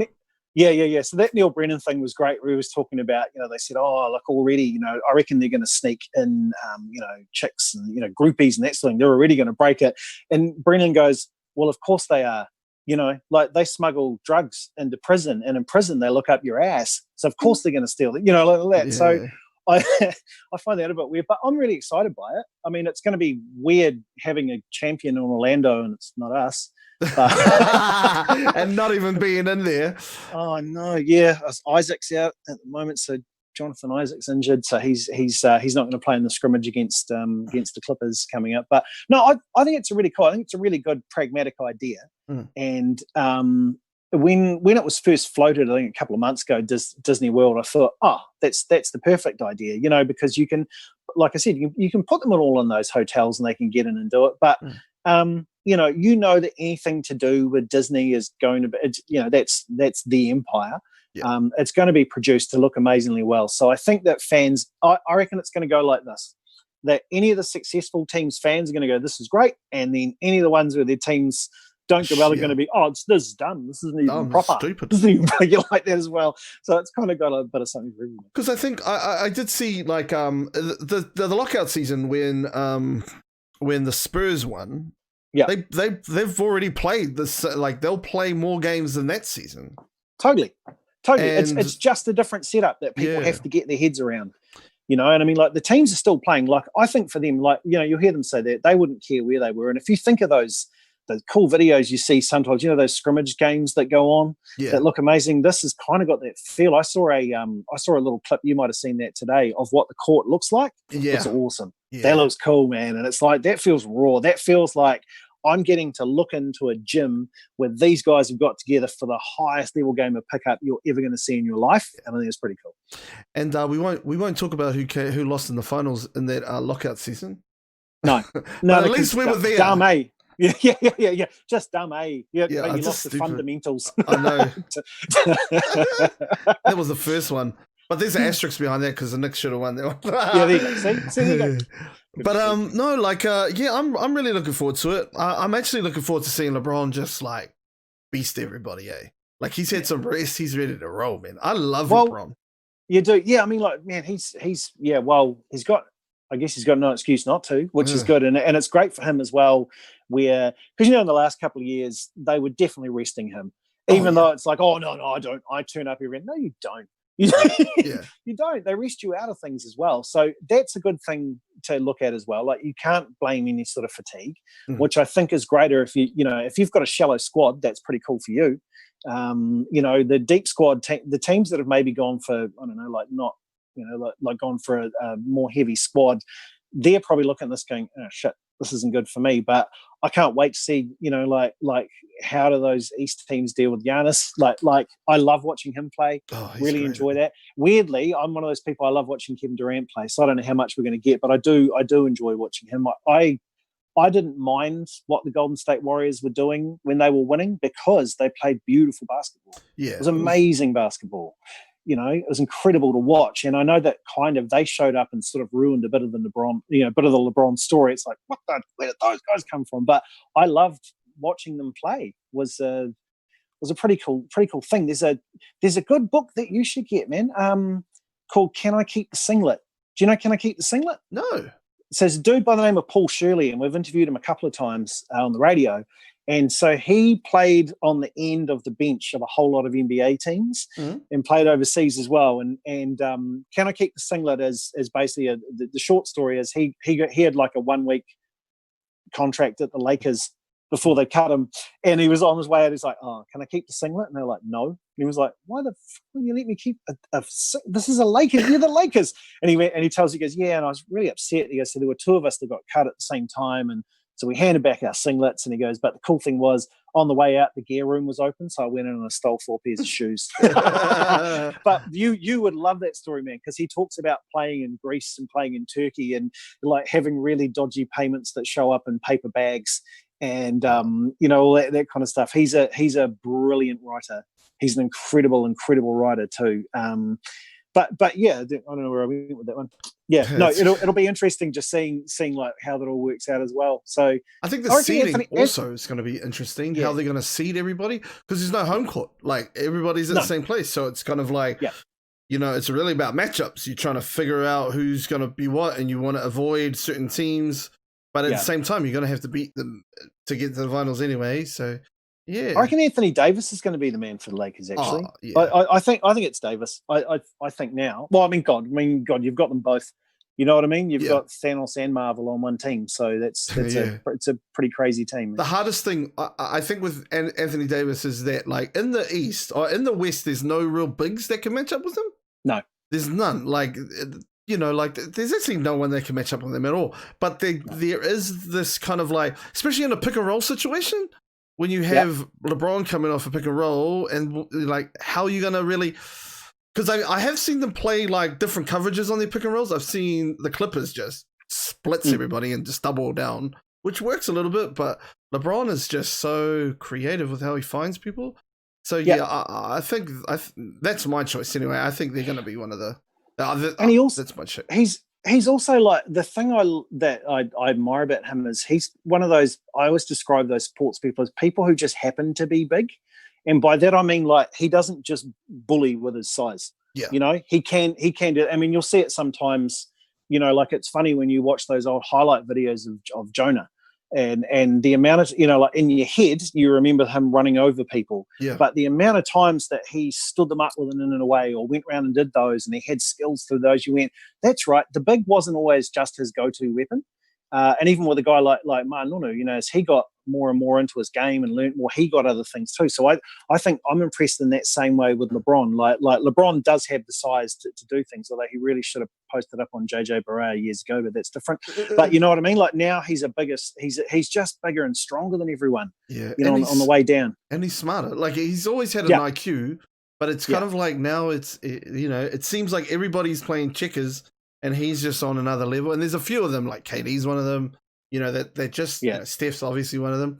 But it's, I'm really, I'm coming from a coaching standpoint. What I'm really interested in is how they run pick and roll. Because a lot of the times it's a LeBron and AD pick and roll. Yeah. But then, like, they don't really have a lot of shooters. They got, well, they do. No. They got Green. They got a couple of others, but that's what LeBron's been kind of like living on, is having shooters out. Like when he was in Miami, he had shooters. When he's at Yeah. So I mean, when you got Rajon Rondo, like we couldn't shoot the side of a barn if you asked him to. No. You know, so I'm thinking too, because I think there'll be a good level of desperation for him too, because let's be honest, time's running out for him to do this a lot. Yeah. And you know, the era of guys like Giannis are coming. Like, I hope that Zion stays healthy. I really want RJ Barrett as well to come on. So do I. Yeah, like I really, really do. Yeah. But you know, those young guys are coming for him, and it's going to be that bit eventually where, you know, he runs out of time to try and collect all his rings that he can. Yeah, and the Kobe factor will play in, no problem. Yeah, you know, like they got to do it for him, and that will, you know, that will hype him up. But it's going to be a very interesting season, and then even next year, like you know, how it moves forward, and if it's going to be. I mean, the draft is like, it's during the playoffs pretty much. Yeah. Right. And the way that, I mean, like, I'm so proud of all of New Zealand for the way that during lockdown, we locked down. Yeah. We actually did. And it's funny, and I keep seeing overseas, they're like, oh, we're locked down. You look at it and you go, that doesn't look like a lockdown. Like, oh, we did that, and I went down to the bar and that. No, we didn't even do that. Like, and I think that because we locked down so hard is why we have the freedom to do these things again. And now you have a look in, you know, the States, whatever, and even in Australia where it's coming back and stuff. And I think, like, man, I don't know. Like I even saw some of the rugby guys, they're heading off up to England or France, where I'd be like, ooh, can you make sure it's clean first? You know, so I don't know. The way America's looking, man, I don't know how confident I'd be they can start their new season with any sort of assurance. They might be in Orlando again next year. Because I mean, the NFL was still on track, I suppose. But what is happening with the NFL? So. They haven't said much, right? Yeah, so they're going to take out the preseason games, which is good. Just start. Nobody plays that anyway. No. Who cares? You know, it's like those are just extra ones to chuck on for them to flick out to the, you know, the regional stations and stuff. So yeah, their ones are going to be short. Like it's that thing of just the arrogance of no, we're going to do this. We're pushing forward. It's like the virus doesn't care. Yeah. The virus gives no shits about because you said that it's going to happen. So, you know, but it's weird. Like it's. Can you even remember lockdown now? No. If I looked at my my achievements on PlayStation, I probably would be. Oh, you did a lot. Yeah, a lot of trophies. Yeah, I got a lot of trophies. You know what I mean? But no, you're right. We're great. You know, we're back to things. They're normal. We're things about being normal, and sometimes I forget that when I think about overseas. You go, oh, that's right. But I still got a lot of mates, obviously, up in Canada and the States and stuff. And you have a look at them, and it just sounds grim. So I don't know how they're supposed to be back to full state. You know, the garden's not going to be full. I can't see that being full come November. No. You know, it's yeah. What NFL team are you affiliated Dallas to? Cowboys. Oh, you're a so Cowboys fan. Yeah. So I was a Cowboys. So again, that's an exchange student fault. So before we left to go, there was a guy called Greg Faulkner from Oklahoma, and he was talking about the NFL, and I was calling it gridiron. You know, like we all did. Yeah, who have you heard of? The Miami. I don't really know. He said, "Okay, yes, you're a Cowboys fan." So I'm like, "Okay." I didn't realize that he was basically steering me being into called an asshole forever. But there you go. So so them and the Calgary Stampeders. So the Stamps are my CFL team, and and then the Cowboys are my NFL team. So I like blue. I like the Cowboys. I like my Magic. However, the Flames are red, black, and yellow. So it's man, because I mean, I used to watch. I watched a lot growing up when ESPN was out, and I was like, man, we can watch these games. And then I got introduced to the magic, the artistry that is Marshawn Lynch, and whatever team he was on, man, that's my team. Oh, he's great, eh? He's fucking amazing, Marshall, eh? Just boom, Marshall and Lomape, man. Yeah, great. But you know, you like to see that. That's what you want out of it. Like it's like the whole you're dressed in a small tank. you're wearing your helmet, just smash through, mate. Get in and do that. So no, I do like watching it. It's awesome. I think I'm one of those guys that likes the off-field thing, and that makes me like them on the field or on the court. Yep. Like, you know, with Shaq, he was just this larger-than-life guy, and you couldn't help but not like him. Like, he's just amazing. It's the same thing with Marshawn. There's heaps of these characters that you're like, man, that's a cool cat. Like Rodman was ideally the goat of all of them. Like, you know, yeah. Well, because I mean that Cowboys team of the '90s, like they are Michael Irvin and all that. Oh yeah, you know, when they bought their own house so that they could take lady friends there. Yeah. You know, guys like Leon Lett who this is weird. My favorite position to watch, and I will generally watch it non-stop during games, is defensive end. Absolutely love it. Because I always thought and when I used to work on the radio with Dean Lonergan. Right, you know, so I'm working there with Dino, and we're like watching a game, and Dino's like, "Oh yeah," and he goes, "What are you looking at?" And he goes, "Why do you always watch that guy?" And I went, "Oh man, imagine how fun that'd be, Dino, just swinging around the side and sacking the quarterback." And he goes, "Yep, I imagine that position to me looks like it'd be really fun or incredibly frustrating." True. And he goes, because I've been watching that guy and he's got to the quarterback fuck all times, mate. And I went, yeah, true, and he really does. But I love the defensive end coming around the back, just shedding that block or swimming inside it, and then just going in and snotting them. Like I don't know. There's bits Who's of the things best I to watch. Do that? LT. Michael Strahan. Yeah. I mean, Taylor Wood. I think Taylor's the guy. But my favourite one that I enjoyed watching was actually Javon Curse. Yes, I was about to say that too. Yeah. I liked him because I liked how he was really live. He was quite a different sort of guy, but he had that really good step. Like it looked like he was trying to go outside, and his tackle would move, and then he could just cut back in so quickly and shed them. And I was like, oh man, that was cool to watch. But that's what I mean by those are the guys I really enjoy watching, which is probably a weird bit of the field to watch. I don't know. I like it more than the quarterback and the running back. Because he played for and then he played for the Eagles, right? He went to the Eagles, yeah. Which broke my heart. When Donovan McNabb and T.O. was running shit. Yes. Yeah. Man, that was the times, man. And the other one, man, I like watching J.J. Watts, man.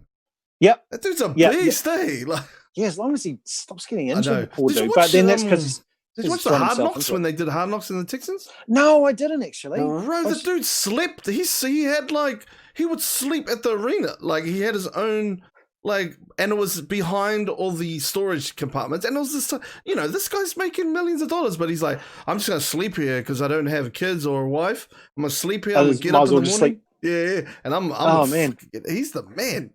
Yeah, he is cool, eh? He's and I like. I mean, you know, I like that he's heartfelt and things that he does for his community is pretty cool too. You know, like that's a cool thing. Because I thought, man, when they got Clowney, I was like, bro, there's no stopping this shit. Yeah. And then Clowney kind of like was a bit. Clowney looked like he was going to be the next big everything, didn't he? Man, Jadeveon Clowney, I was thinking like, oh, please, wouldn't it be cool if some? Because you know, it's like when you watch the draft, I'm always like, okay, so hopefully that guy, hopefully this team misses out on that guy, and we get.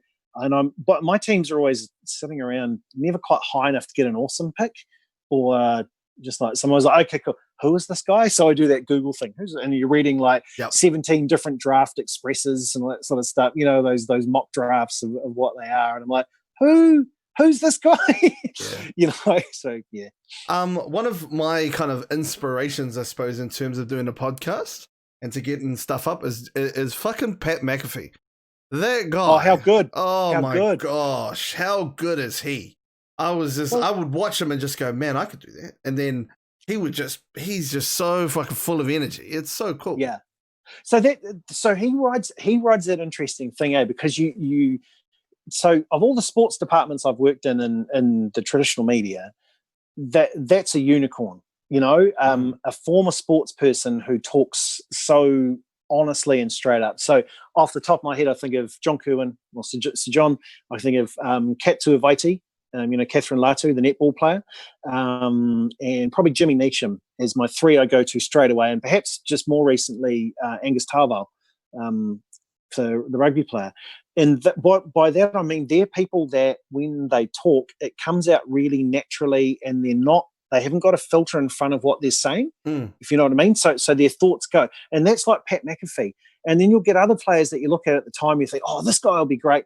and they get on, and it's just like normal things. They think a little bit too much about what they're on, and it doesn't quite come out, or they try a little hard in that. But McAfee is again a unicorn, just out of nowhere, and he's so entertaining. But he's got enthusiasm, and he lets himself be enthusiastic. And I think the key is with any of those ones is that they're not afraid to be wrong, and they can accept when they're wrong on things. They go, oh, stuff that up. There you go. Whereas sometimes other ones, and I used to get that sometimes as well. I'd think like people would look at me and go, "Why is this guy doing sport? He wasn't at the Olympics. He wasn't an All Black." Yeah. So it really weighs on your mind, and you think like, "Oh man, I've got to get everything 1,000% right." And that the most freeing thing that can happen as a broadcaster is when you realise I don't have to be right all the time. And when I'm wrong, I just go, "Oh, got that wrong. Sorry about that." My bad. Yeah, I mean, like radio sport, we used to get text and all that. Man, the abuse. It was the abuse line, basically, is what it was. Just like people, like. You do a rugby interview, and then Warriors fans, we just talk about league. You guys hate radio rugby, and then you're talking about league. Why are you talking about league again? It's just this, but the abuse that would come in, like just people dropping C-bombs at you in the morning and all sorts as well. And I just thought to myself, it's it can really hamstring, or it can really make people not want to try because they're too afraid of getting stuff wrong, and then that's going to happen. Whereas the thing to me was I just didn't care, and I learnt not to care. But that is an honest thing that is really hard to do, because developing a thick skin is a very hard thing to do. And there were mornings where I just didn't have it, so I would turn the text line off so I couldn't read it, because sometimes just in the mood that would hit me. But apart from the other times, like when you get an abusive text, then I just used to be like, oh, you know what? It's some dude that would love to do this job, and he's on his way to his work and he hates it. And I've said something wrong so I've got a fact wrong.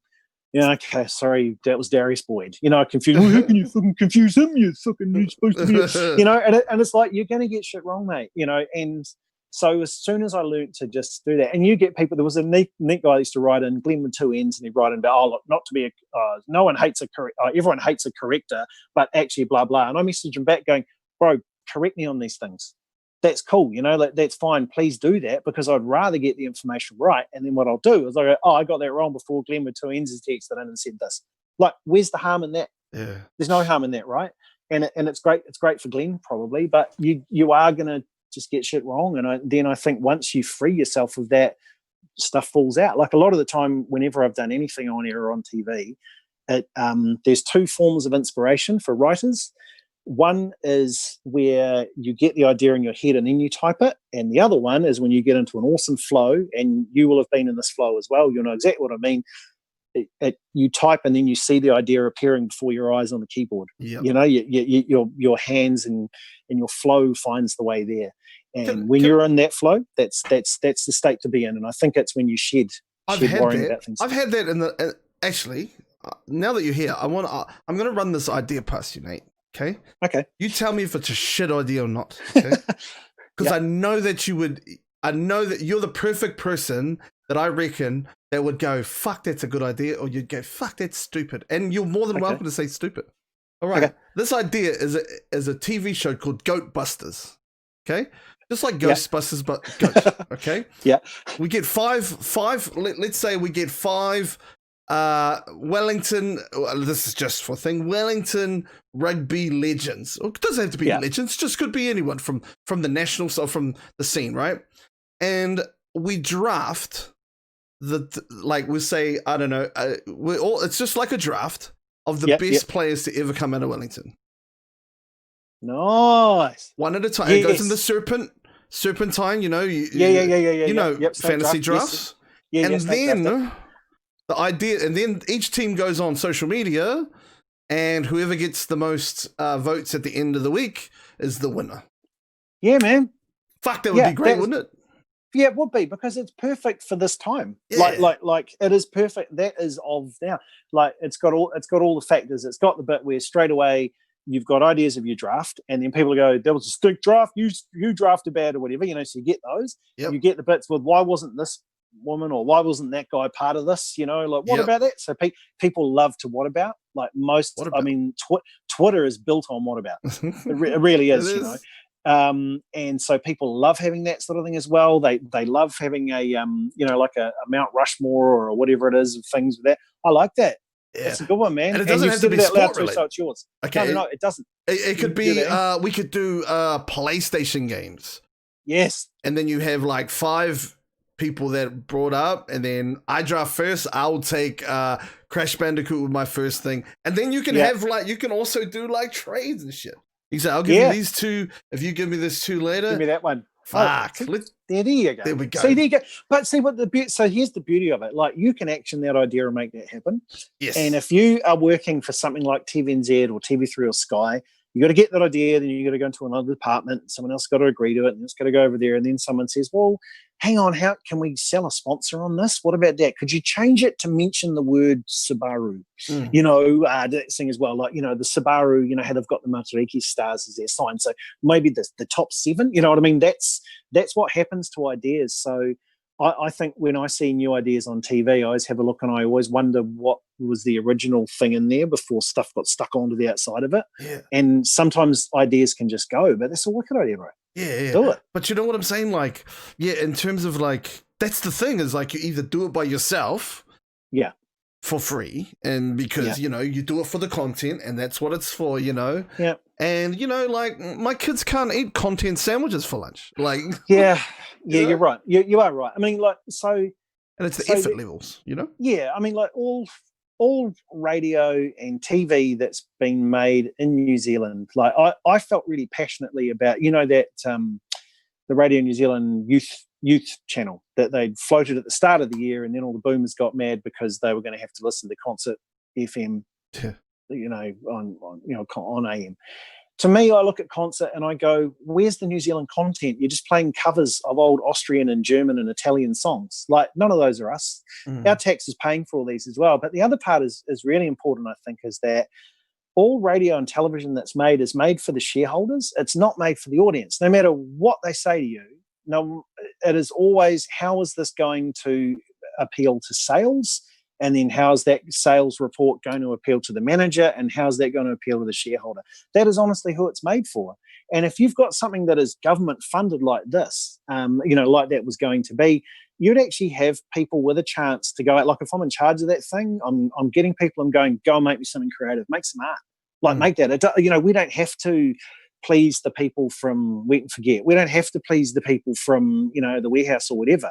This is you guys just going out to make it, because you've got the freedom to create something. Like, show me what's in there that's creative, because, again, I feel super fortunate for projects I've been involved, like you said, with ICE, or like getting to do Mid-Dawns, or just the fluke of being at a time when a guy's away and the fill-in happens to be of a certain religion, where I get to make something creative to read that, right? So there's a lot of luck that's happened for me along the way. And we've got creatives. Like, I'm really passionate about the Gen Zers. I'm on a school board for Hobsonville Point Secondary School and Primary School, and it's a really progressive school that's very into its arts and does that sort of stuff too. And it's like, there are some awesome kids there, and it's like, yes, you want things for people like that. Like, go, here's your vehicle, like, impress me. Don't be scared of what other people have got in their brains. I think sometimes a lot of the program directors and stuff are a little like, they're still trying to keep a lid on everything or do it. Like, I would go, get out there and surprise me.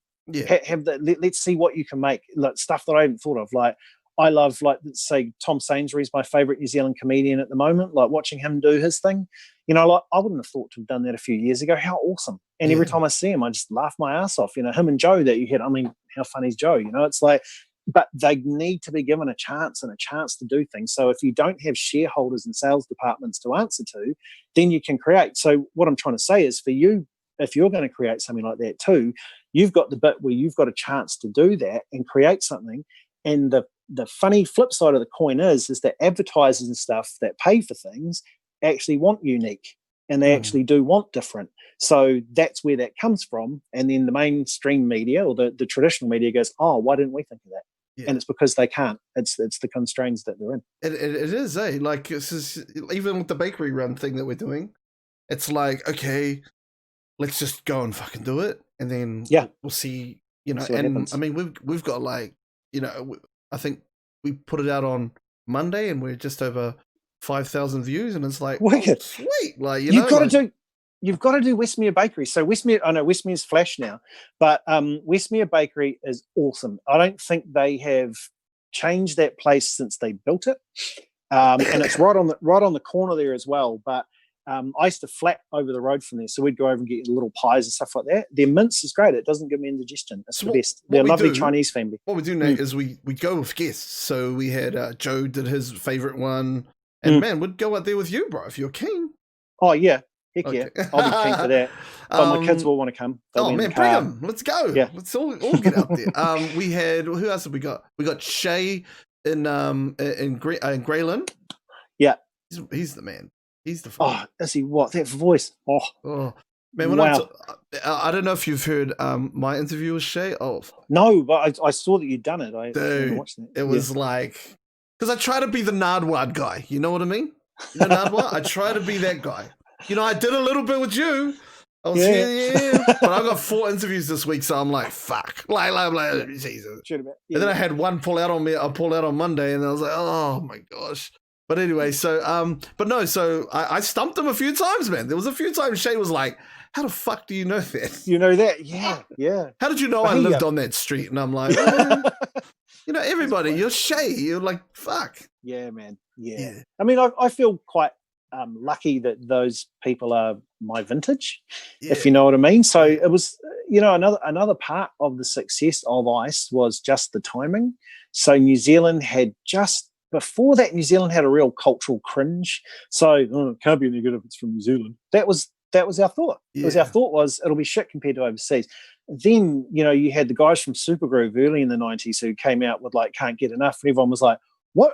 This is music from outer space. What is this? And then Shehad show up, and then, you know, they're incredible. But the great thing was, again, guys like John Toogood and Tom were, you would think that the biggest, loudest guitar band would be really exclusive. You know, they did their best to help everybody. They were amazing. You know, they did those. And then along comes, so my cousin's boyfriend at the time, who unfortunately passed away a couple of weeks ago, Aaron Tukona, he played in a band called Bongmaster. And that was like a session band that played. So they eventually split up to become Trinity Roots and Fat Freddy's Drop and Wetter, you know.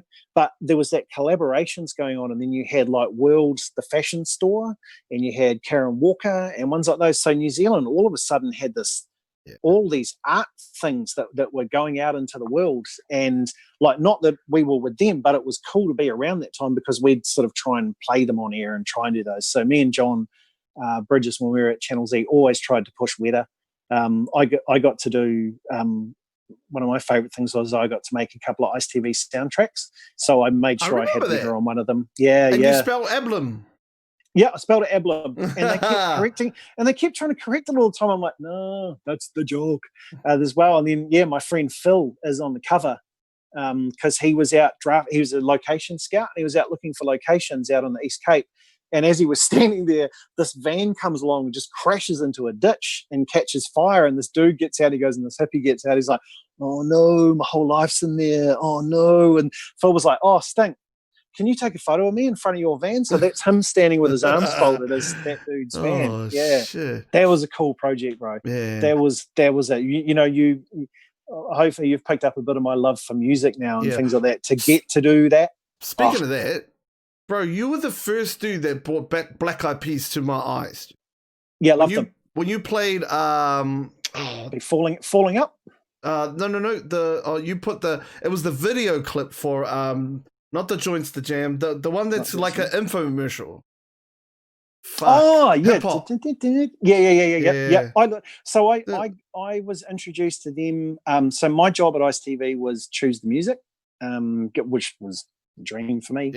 And I had sort of different influences along the way in music, which was pretty cool. Had always loved hip hop. Do you know, actually, I remember the world pre-hip hop, and I remember the first time I heard it, I was learning how to play the drums, and I was a swimmer, and I was at a swim meet, and we were in Matamata, I think it was. We'd gone up to, that's where the Waikato team were hosting. So I was in, my swimming club had gone up, and we were at this fair with my billet, and we're going around, and then I walked past, and this dude had this cassette play, big boombox, and he was playing Planet Rock, that song Planet Rock. Yep. And I just remember thinking, because before that it was was pop music, you know, and pop music was cool. Like ZZ Top were a cool band, you know, that thing as well. I just remember thinking like, what is that? Yeah. And it was just like the most incredible thing to hear. So yeah, man, like it's been cool just like watching it all come through from there. It's by enjoying Flavor at the moment. Yeah. Oh mate, it was the Empire. That's the one that was the song. Empire, yeah. So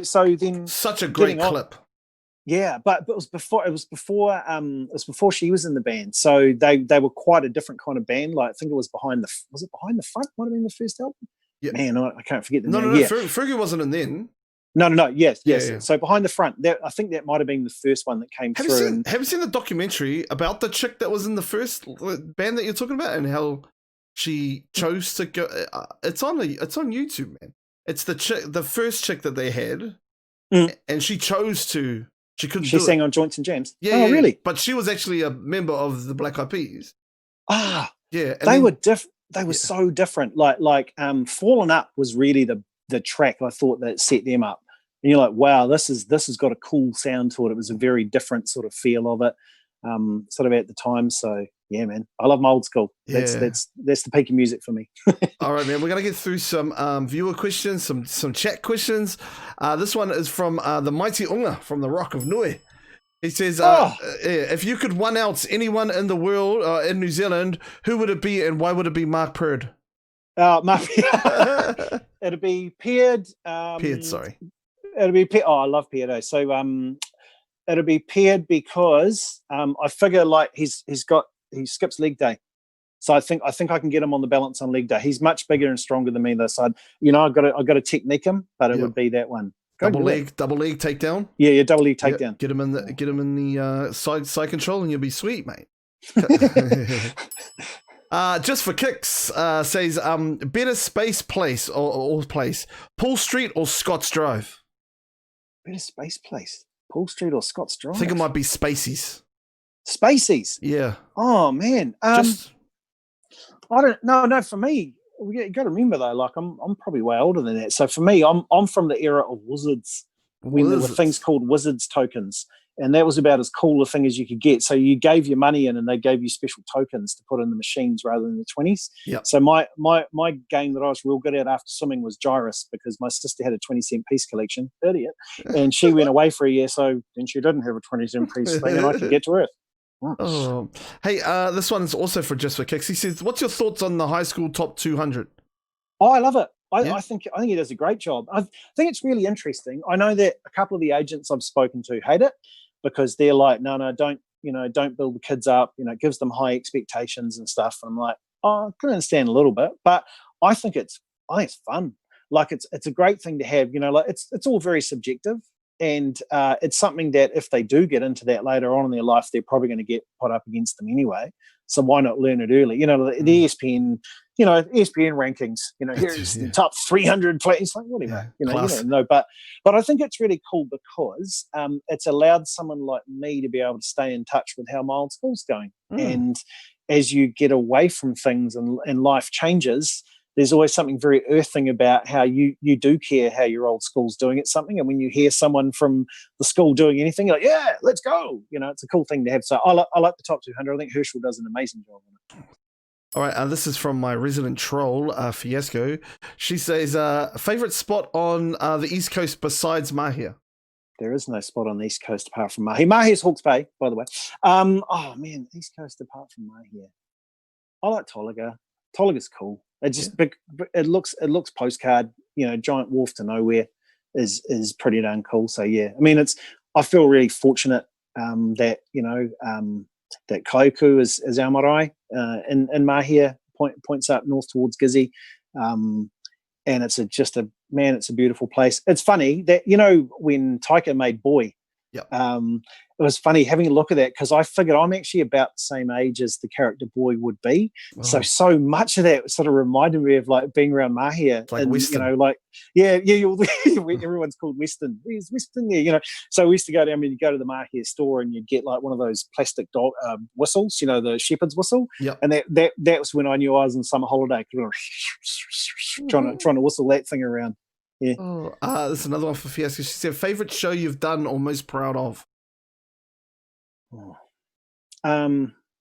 The documentary made in Taiwan. So that's on. Can we spend some time talking about that? Yeah, man. Because I think I did have it on my notes, but I totally we went off. Sorry. No, that's me too. So like, man, that was interesting. I only saw little snippets of it, but like just the genealogy and things. What's some crazy things you saw in Asia that you were like, whoa, like? Oh, okay. So I'll just context for people. Yeah. So there was a professor by the name of Brian Sykes, and Professor Brian Sykes was the man who first, when they split the human DNA open, he's the guy that figured out that there's certain markers in the DNA that is basically generates what your race is. So I'll just explain like he did it. Don't worry, it's quick. So when it comes down the male line, let's just pretend that a cell in your body holds all the information of, let's go to the Auckland Public Library, right? Every single page and every single letter is something different that builds you. And on if everyone's cells are all built like the Auckland Public Library, book in the 27th row, 14 pages along, go in 200 pages, whatever that letter is, 15 down, that'll be the one which is basically a marker of your race. So that's your male line. Your female line is very easy to spot. So in a cell, there's a thing called mitochondria, and you might think of mitochondria as like a watch battery. So we all have our mums, right? You don't have your fathers. So fathers don't pass on mitochondria to their children, only their mums. So that's why it's really easy to spot where your female line comes from. That's why it's very pure, if you know what I mean, because you're only passing it on, mums are only passing it on to their kids. Okay. So it'll only get passed on in that female line. Yep. And everyone's mitochondria is set to go at a certain time, but it's almost like it's the exact same thing. So when humans were immigrating or moving around the world, if they stayed in one place for a really long time, eventually there's a dominant form of that mitochondria. And that's how he was able to figure out that in Europe there were 7 particular women that all of the people of Europe are descendant from. In the Pacific, It's the same, and in the male and the female line as well, right? So he breaks his leg, and he's in Rarotonga, and he said he was sitting there, and he looked around, and he said, and I thought, how did you get here? Because you certainly didn't just come out of the ground here. You didn't evolve. Like, how the hell did you guys get so far out? So that's where he got into it. He had a look in. Luckily, the Tongans have an incredibly pure bloodline, so they were very easy to find out. So of all his samples he looked at, he could get that. Anyway, long story short is that the Polynesians came out as a couple of guys, and we were the late, the late immigrators. The Melanesians were first. The Lapita were very first, then the Melanesians. So, like sort of stops at Fiji, and then you jump across to your other kingdoms of Polynesia. But when we went back there's a village on the southeast coast of Taiwan, and that's called Taidung. Okay, so Taidung is the city, and that's actually where the Barbie factory is. Not barbecues, actual Barbie. And so we went into a village there, and we walked in, and it just blew us away. And I remember Os saying at the time, "This is a Samoan village. Look at it. Look at it. It is." And the thing is that we traveled. We had a scientist with us. We had local knowledge as well, because you need that. You really do need history and custom to connect dots for things, which science can't do. And that was really cool that George Andrews, who put the documentary together for us, respected that and did it, and was really clever to do so. And the scientist said to us, he goes, "Well, because see those trees there." He said, "Oscar, when you have a look at this looks like your village because the foliage is the same, right?" And Oscar went, "Yeah." And he goes, "Yeah, because that's where the trees come from. Like the Pacific coconut is a coconut from there." And he said, the mango is from here. The kumara, which is the yam, is from there. And as they traveled across the Pacific, what was really incredible was that some clever bugger invented a catamaran, and it was at a time of an ice age. And when there's an ice age, all the water gets sucked to the top and the bottom of the planet, like a big ice cube. Yeah. So you get a whole lot of mud flats. So that meant that when people were trying to go fishing, they needed to drag their boat a long way to try and get out to the water to go, right? Yep. So some dude or woman invents a catamaran. All of a sudden, they're super fast. They can take more provisions with them, and they can travel further. And as they got better at going out and looking across the waters and stuff, that's how they managed to migrate across places. So they take with them all their fruit. They take with these things, and they were incredible at agriculture. So they'd find a new island, boom, let's get our crops going. They could get their crops up and running in a year, which is amazing. I mean, and what was really cool was the guy pointed out to us, he said, so basically this was the space shuttle of its time, right? Yeah. When they're out doing these. And then what was really cool was he said to us at the time when we were in Vanuatu, he found there was a bit of pottery there that was from the people called the Lapita, who were the first ones to come out of Taiwan and head down that way. And he said, so see that piece of pottery you're holding there? And I said, he goes, right. So that piece of pottery, about 500 years after that, someone in Egypt starts building a pyramid. That's how old that is. He said, and that's how old this technology is, and that's how incredible the story of the Polynesian migrators was. Because, like, even the Cook Islands, the amount of space it takes up is about like what India's landmass is, if you could do that.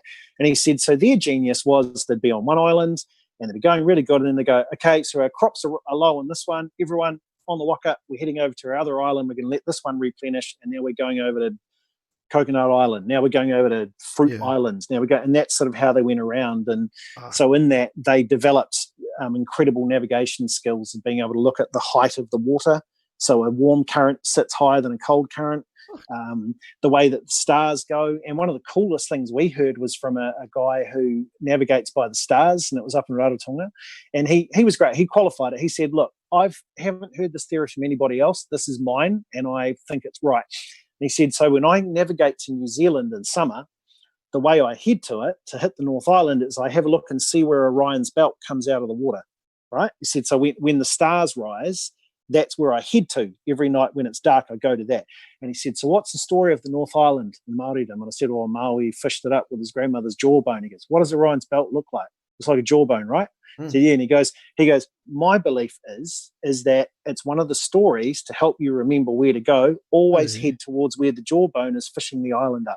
And I liked that one. And I thought, I'm going to go with that, because I think a lot of those old stories were ways to help you, along that way. But it was cool, man. And just seeing things like Oscar's got his pia, but also as well, like he's got his tats with his, the triangles on it, the normal Samoan pattern.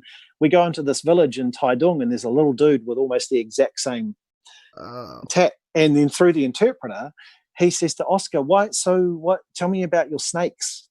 And Oscar went, what did you mean my snakes? And so she goes, he wants to know about your snakes. Like, are they big?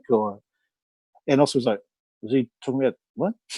She said, no, in Samoa, are there snakes? He goes, no, there's no snakes in Samoa. And then the guy went, why do you have a snake on your arm? And so in Taiwan, for them, they're called the Narawan. Narawan is their indigenous people. Yeah. And they look like little Samoans.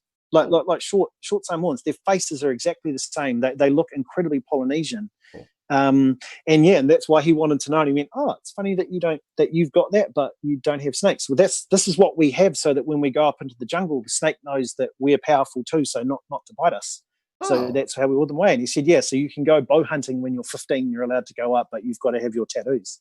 So that was cool, man. And even, the counting rhymes, Tahirua Toruwha, Tasilua Torusa. You know what I mean? Like you've got all those things. And even when you went up to Taiwan, it was the same. But funnily, no one agrees on what 5 is.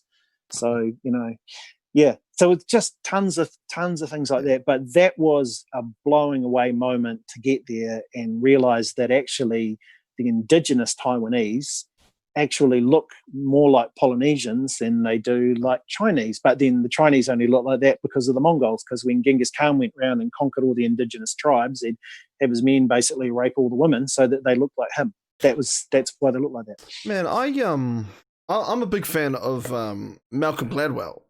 And I like Malcolm. Yes. Have you read Outliers? No, I'm a terrible reader. I'm a listener and a watcher. Okay. I've always had shitty eyesight in my life, and I always found reading actually quite hard. So he did a very similar study, and it was around why Asians are so good at maths, right? Oh yeah. And so like he figured it out. He did the same thing. He goes through the genealogy of everybody, and he found out that that Asians that were very good at maths lived closer to a river, and as you went away, it got like worse and worse.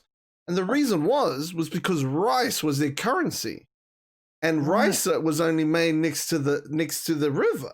So because they had to get good. So for thousands and thousands of years, they're using rice as currency.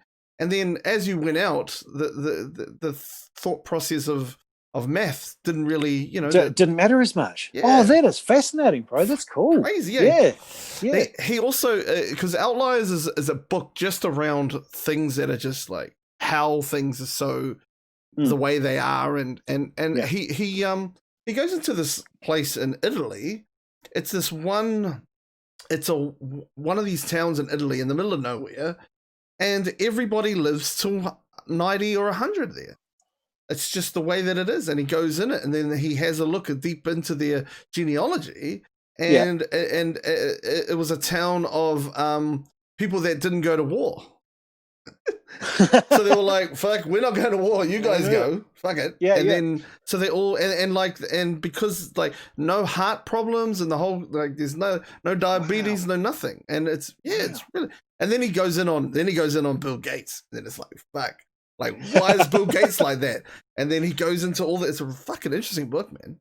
Yeah, that's been one of the cool things of the internet and podcasts and video casts and stuff, is that intellectuals who can talk like that, who probably would have been out of our reach decades ago, that in a way, the first one I remember watching was Carl Sagan. So his original Cosmos series. Yeah, so we had a teacher at Hastings Boys who I remember showed us an episode of that, and I was just blown away. I was like, this stuff's awesome. So like last year I went to see Brian Cox, which was pretty cool. My wife and I went to see him, and our old car was called Dr. Cox, named after him. I went and see quite a few of those, but he's, his explanations of astrophysics and all that is great, because he doesn't try and sound like a dick about it. He makes it so understandable and so fascinating, but when something needs a proper explanation, he gives it context and then throws it at you, and you can follow him. And this is a guy who is obviously the most intelligent man in the room, but he doesn't flex with it. He brings you with him, and I think that's why his stuff's incredible. Yeah, a lot like Neil deGrasse Tyson's, a lot like that. Yeah. I went to see Neil deGrasse Tyson as well. It was funny. My radio sport mate Kent Johns, who comes across as real, he was like, "Oh, Nato, Neil deGrasse Tyson's coming. Do you want to go and watch him?" I'm like, "Okay." So him and I went on a nerd date. Did he come to yeah, he did. Yeah, wow. He spoke at the Spark Arena. Yeah, he was pretty cool. What choice. Just to see him. When I went to New York a couple of years ago, and nice. I went to the Smithsonian that he works at, and I was looking around, man. Like, come on, Neil, pop your head out somewhere. Pop your head out, please. Come on, buddy. I've come all the way from New Zealand to see you. Jordan Peterson's another one that fucking intrigues me. Yeah. He's like fucking, I like him, and then he'll say some shit, and I'll be like, fuck, what are you going to say that for? Yeah, I know. Well, see, I sometimes I wonder about guys. I think that too with motivations on things. I think that sometimes you can have not good motivations, but you can, if you are very intelligent with the way things come across, you can certainly deliver. You know what I mean? It's the old, what do they call it? The fist in the velvet glove or whatever it is, sort of tactic to come along the way. Yeah. And it's interesting. Like I know that, for example, where I was working, like they were very into, and I guess I see it in the morning with Mike Hosking stuff, and that they're very like, you have a good strong opinion. Doesn't matter. Just get out there, have a good strong. Like they appreciate the strength of an opinion, as opposed to, is it actually thought out? Is it actually this? Has it been fact checked and stuff? It's, no, just give me that strong opinion to go out. But yeah, I mean, I think it was quite a few of the guys at work got into reading the Jordan Peterson stuff, hey? Yeah. But I think, like, coming back to your point about John, like, it's that ability to get it from here and make it into a digestible sentence so somebody can understand it and take it in, as opposed to throwing big words in your face and trying to act like I'm the fucking man. But if you can kind of, like, dissect it and bring it into a place where it says we're all learning and that development, I mean, those people are very rare. Like, you can't find those people on any corner. Because I think that everyone tries to find some sort of something that separates you, like, and you wonder that when you're a little kid, what's my thing going to be? Am I going to have a thing? And I think that sometimes for some people that's their thing. And if they explain it too well, then other people will understand my thing. So I'm going to do my thing, but I'm going to give you a little bit of it, but I'm going to make you confused by it. So you need me more to understand more of the thing. Yeah. That's always been the way I've kind of looked at that. With it, and I guess I don't know. I mean, I guess if that's if that's the way they want to do it, that's fine. But like I say, like a Brian Cox, doesn't do that. You know, and there's an incredible. I mean, he works at CERN. You know, that's what he does. He's bouncing subatomic particles into each other to make them explode to try and properly get to all the pieces of the atom. And what was really neat was, so question time when you go to those things, like Neil deGrasse Tyson, dude stand up, and I didn't know to leave before question time because all these people started going, and I thought, oh no, man, there's questions, but it's just dorks going. Neil, do you think that a quantum blah blah will, and they're not asking him a question, they're trying to make Neil go, hey man, you're awesome. And Neil did this really good one where this guy asked this question that went for about a minute and a half and all this stuff, and Neil went, I don't know what you're talking about. No, I don't know. Sorry, I've got no idea. And the guy went, oh, what I meant was blah blah blah. And then Neil went, oh, so you could have asked it like that, but you chose to do it the other way. Okay. And it was a real good bang on that. It's like, you don't have to do that. He's just been explaining stuff to us. Like he did the cosmic address. So, you know, like basically where planet Earth is in the universe. And he did this really neat thing of about, you know, so we've got this and then we've got the moon. And he explained the moon with how many McDonald's hamburgers stacked on each other to get there, you know, and things like those. So that's what I like. Have you ever seen the pictures of him in his wrestling days? Yeah, I have. They're cool, eh? Like wrestling gear. Yeah. Another guy is Bill Nye. He does a great job of that too. Yeah. Love me some Bill Nye. I like Bill Nye. He's good, man. But again, a good explainer who is actually trying to explain. Like, we're really lucky that New Zealand's got, like, you know, Michelle Dickinson, Dr. Michelle Dickinson, Susie Wiles as well is another one who explains really complicated things in a way that they want you to get it too. This is my everyday thing, man, because I have to do this every day because I'm a teacher. So I'm cool. Yeah, I'm an intermediate teacher. So, you know, like explaining things like algebra and those types of things. Yeah, and the treaty and all these cool things. I'm like, I'm gonna take my time and really kind of put this into there. And pretty cool when you see it spark when you see them. Yeah, mate. I had we had this whole, because during lockdown we did this whole thing about New Zealand history, and there's some really cool resources on Radio NZ. And so, you know, I'd give them an episode every day and we'd talk about it on Zoom and all that stuff. Awesome. And then Waitangi Day came up, and one of my students just goes, why do we even celebrate? And I was like, I can't answer that, P. And then he's like, and then Matariki came, you know, last week. He goes, why don't we celebrate that? And I was like, I wish I could answer you this, but this is something that is bigger than all of us. You know what I mean? It's Oh, that's cool. It's cool when you see them get it. That must be ultimately rewarding for you. I mean, like, you know, my mum was a headmaster. My sister's a manager of Ministry of Education for the Taitokoro. So, you know, like I've been around it my whole life. I love it. I'm really fascinated by what's going on out at Hobsonville. The way the combining of classes, the combining of subjects, and that disposition is a huge thing they teach now. You know, like okay, so you failed. How do you deal with the failure? Yeah. And what was it like? What is that? And they'll do with the kids at the primary school, for example, they'll give them projects to work on together. And as you see it starting to fail, they let them fail. Yeah. Because what they want to do is go, okay, let's go through this. So what do you think went wrong? Oh yeah, how would you do it different again? And it's like, well, if you're going to fail, why not do it in the classroom? You know, you're not going to get Paul from doing that. It's going to go, shit, let's do that again. You know, and it's like the classic come up with a video thing. So of course they've all got 6 billion ideas. Yeah, we can do this and do this and do this. And then I kept saying to my daughter, "Have you guys done a script yet?" "Oh yeah, we're getting to that." Yeah, we're getting to that. And then the whole, my friend's got the audio. I'm not sure. I'm going, babe, you've got 2 weeks now. You better make sure that happens. And then so now they know that when they do things, they've got to set a timeline and get it done. You go, there's your learning. Brilliant. You know, it's cool. I'm a big fan of project-based learning. So I have, just like in Fortnite, we have seasons in our class. And, cool. And then I'll just have 9 things up on our class website. Nice. And there's a countdown timer for 30 days.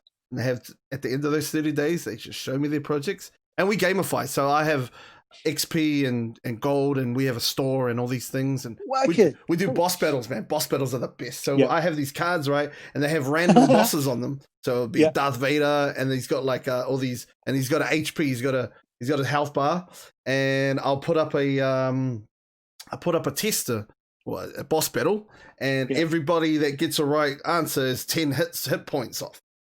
And so everybody's got to, like, you know, Darth Vader or Thanos is like 300,000, and everybody's kind of like, yo, did you get that? Did you get that? And I just sit back and I'm like, yo, it's Thanos this week.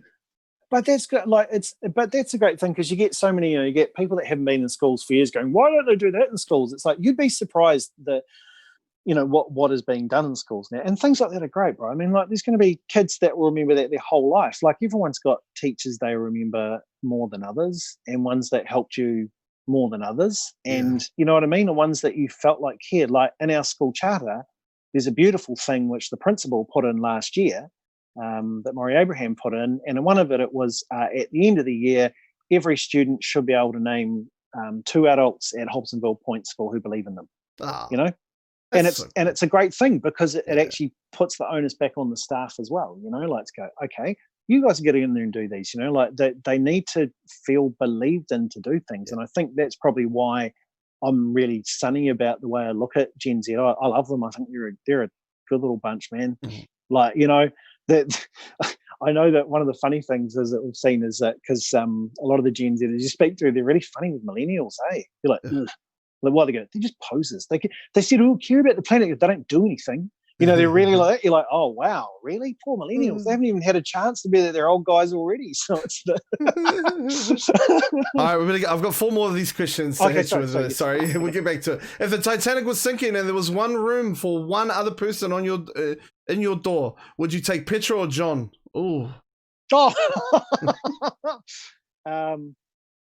Petra.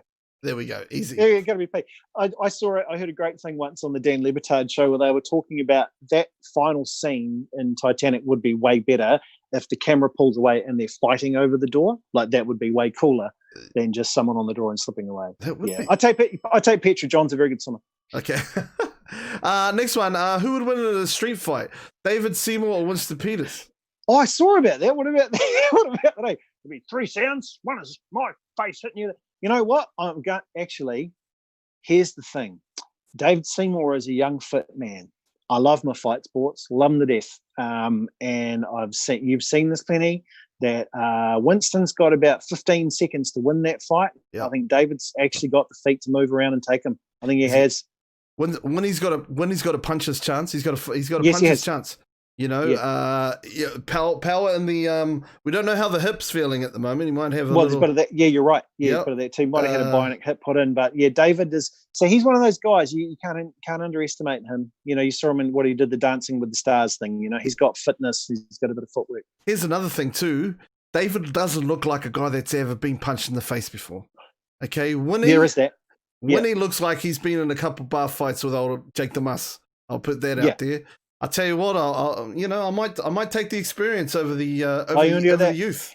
Yes, because Winnie too. Imagine, I wonder what a photo of a 25-year-old Winston Peters would look like. That'd be one of the most handsome men you'd ever seen in your life. So I'd imagine that he would have, there would have been a bit, looking at my missus, there would have been a bit of that he would have had to put up with in his time. I imagine when he would be that guy with that fishnet singlet that just sat next that just stood next to the jukebox at the pub, just like or that powder blue suit that would have been his one with the velvet lapels with way too much Dax wax. Just too Dax wax in there, brother. Yeah, exactly. Yeah. Or the or lime cream. That would be the other one. Fucking lime cream. Oh man, jeez, just take me back. Fee, who do you think's the most underrated NBA player right now? Oh wow. I'm going to think about mine too. Sheesh, the most underrated. Well, it's hard because they all get so much press that it's very hard to find someone who's underrated. Yeah. Okay, this is going to sound weird. I'm going to go Kevin Durant. Because I think that if you didn't have LeBron there, people would actually look at him and go, that guy's incredible. But at the moment, it's hard to, because he's not the guy. You know what I mean? So that's what I mean by he doesn't get. I don't think he gets as much. What's the word? It's really hard to be regarded when you're not the current guy. And he did the thing. He stabbed a team in the back. he went off to do those sort of things as well. But I think as a player, I know it sounds weird, but I think he's the guy that gets the least amount of praise. That after he's gone, you're going to look at footage of him and go like, man, he was awesome. What a player he was. And I only say that off the back of everyone gets tons of coverage. So yeah. I was surprised you didn't go with Aaron Gordon there, mate. I wish he was taller. Yeah, I want him taller. I do. Yeah, I'm really hoping. See, Mo Bamba's weighing in at about 245 now. Ooh. Yeah, I know, and I'm thinking, That's all please we needed, don't be. right? Yeah, I'm thinking, but I hate saying this out loud, but that's a lot of weight to just put on doing push-ups quickly. Yeah. Rashard Lewis, hello. When he came to us and he was amazing, we threw all the money in the world and then he pissed bright green and then all of a sudden he wasn't so good anymore. I'm thinking, oh, Mo, please don't be Mo. Please be that nerd that loves chess that we like with the amazing square head. So, yeah. I think Klay Thompson would be one of my. I love Klay Thompson. Yeah. True. I coached. Here's me in my coaching stories again. Do it. I was on the assistant. We can go. I got a KD story too, but we'll go with Klay. So Klay, I was on the assistant coaches for the New Zealand team when he came over to the Worlds. Yeah, I was off Kenny Mack. Oh, were you? Yeah. Oh, was that the team that had Dion Brewster? Yeah, Dion. Oh, I love that team. Yeah. And Brooke and all that. And then that same team before the pre-camp, so when we were getting ready for that, we went over to San Diego. We played the USA Select team. KD and Greg Oden were in that team. Oh my God, Greg Limpy Oden, man! And that would have been when Greg Oden could move, right? So he would have been great. Yeah, it was crazy. And like I was sitting there, and like they were like, "Oh, do some tape on." If you could do some tape on some of these guys, and I'm sitting there like, really? We're not going to fucking do nothing. Yeah. And then I did, obviously, because it was my job. And then I was like, fuck, like, where did this guy? And then because I had every single Slam magazine I would read religiously. And, because I knew. That would have been the best thing ever for you. Like, great. You wake up that morning going, oh my God, look where I am. This is amazing. I know, it was the best. And then, it was really cool. It was a cool little spot. And we went to Germany too with that team for the there was another one. Went to Germany. Yeah, no Dirk. There's no Dirk story here. Oh, there was no Dirk there. No, a young Kyrie Irving wasn't playing. Oh my God! So I'm sitting there like, hey, I see that guy. I seen that guy. It's really fucking cool, man. The KD one was cool. KD wasn't in high school. He was great. He was probably the best player on the team, him and Greg. But it was really kind of like you wouldn't notice them because they were all good, and we got fucking towed up, bro. It was like 100 points to like 40. We got smacked. But look at those guys. Oh yeah. Look at the ability of those guys. When Oscar and I, the first time I got to see so NBA was the last of the major sports that I'd been to see live, and I remember at the time it was like because we were trying to get into we went over and it was around the time when Kobe had his incident in Denver. So the Staples Center weren't very keen on us to do anything Lakers. They're like, nope, can't do that. So we went for a Clipper, and we went to like Clippers and Atlanta Hawks. And at that stage, that's the one where there's about 400 people watching because that was the old shitty Clippers. Yep. I just remember at the time, like watching them and thinking, man, how quick they move. And like, so we went over a couple of years ago. You remember when the Breakers went to Phoenix? Yep. So I got to sit courtside there. And so I wrote the story for the Herald, and we did our radio show out of there for the week. And there was one that I saw, the Breakers opened up this beautiful passing lane, and you could see it from where we were like, there it is. And then the speed that those guys, and the Phoenix Suns were a shit team in that thing. The speed they had with woof, all of a sudden there's three guys there, it's just like, this must be like if you're one of those rugby teams that comes to visit New Zealand and you're like the best provincial team in Italy or the best, the Italian under-20 team, and then you come to New Zealand in the World Cup or South Africa in the World Cup, and you're like, there's got to be 20 of them on the field, the way they read things and the way they do things. And just to watch there, like Ayton, that was John Joe Ayton's debut season as well. So we saw him playing, and that was like his first outing out in front of the fans actually was for that one too. And just to see like a guy that big, just because we've got guys that tall over here, but not that agile. The agility is just stunning.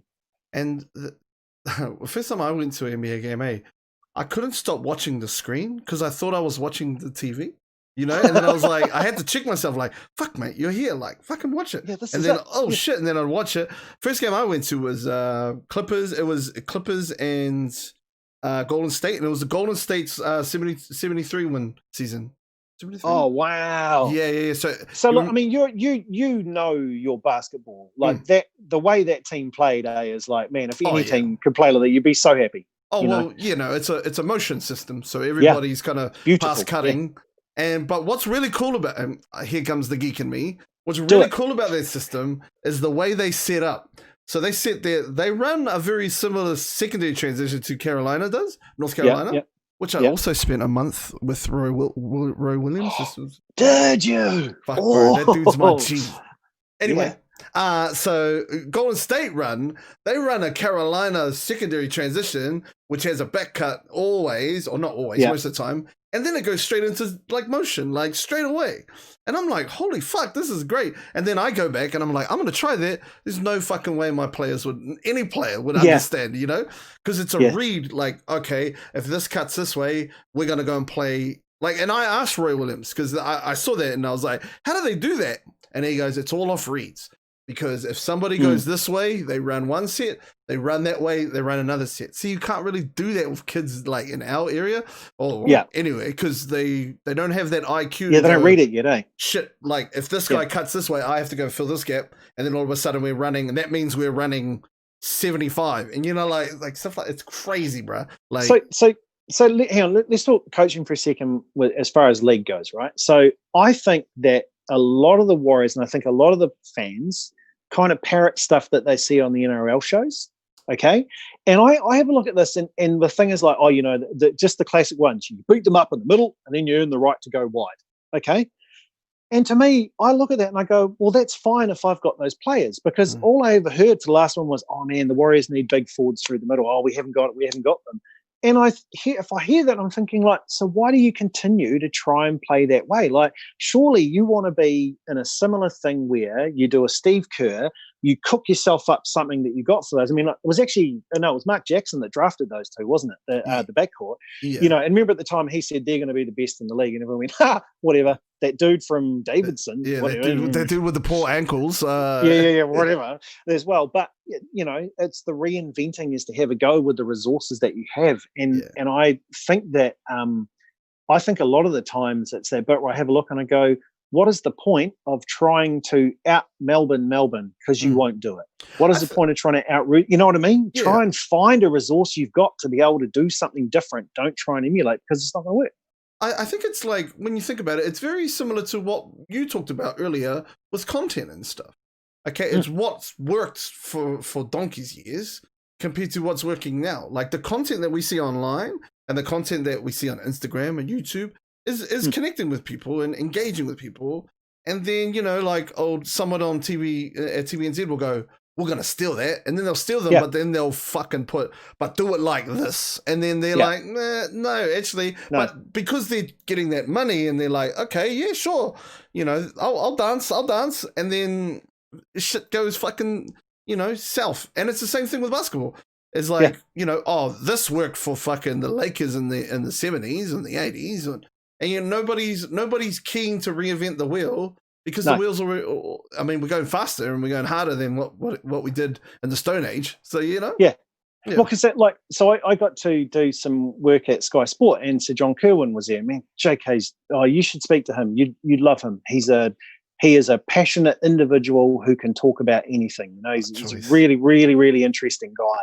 And we were having a yarn once, and it was really cool. Like, it's pretty neat. You get to talk to him, and he goes, you know, the best trick New Zealand rugby's played?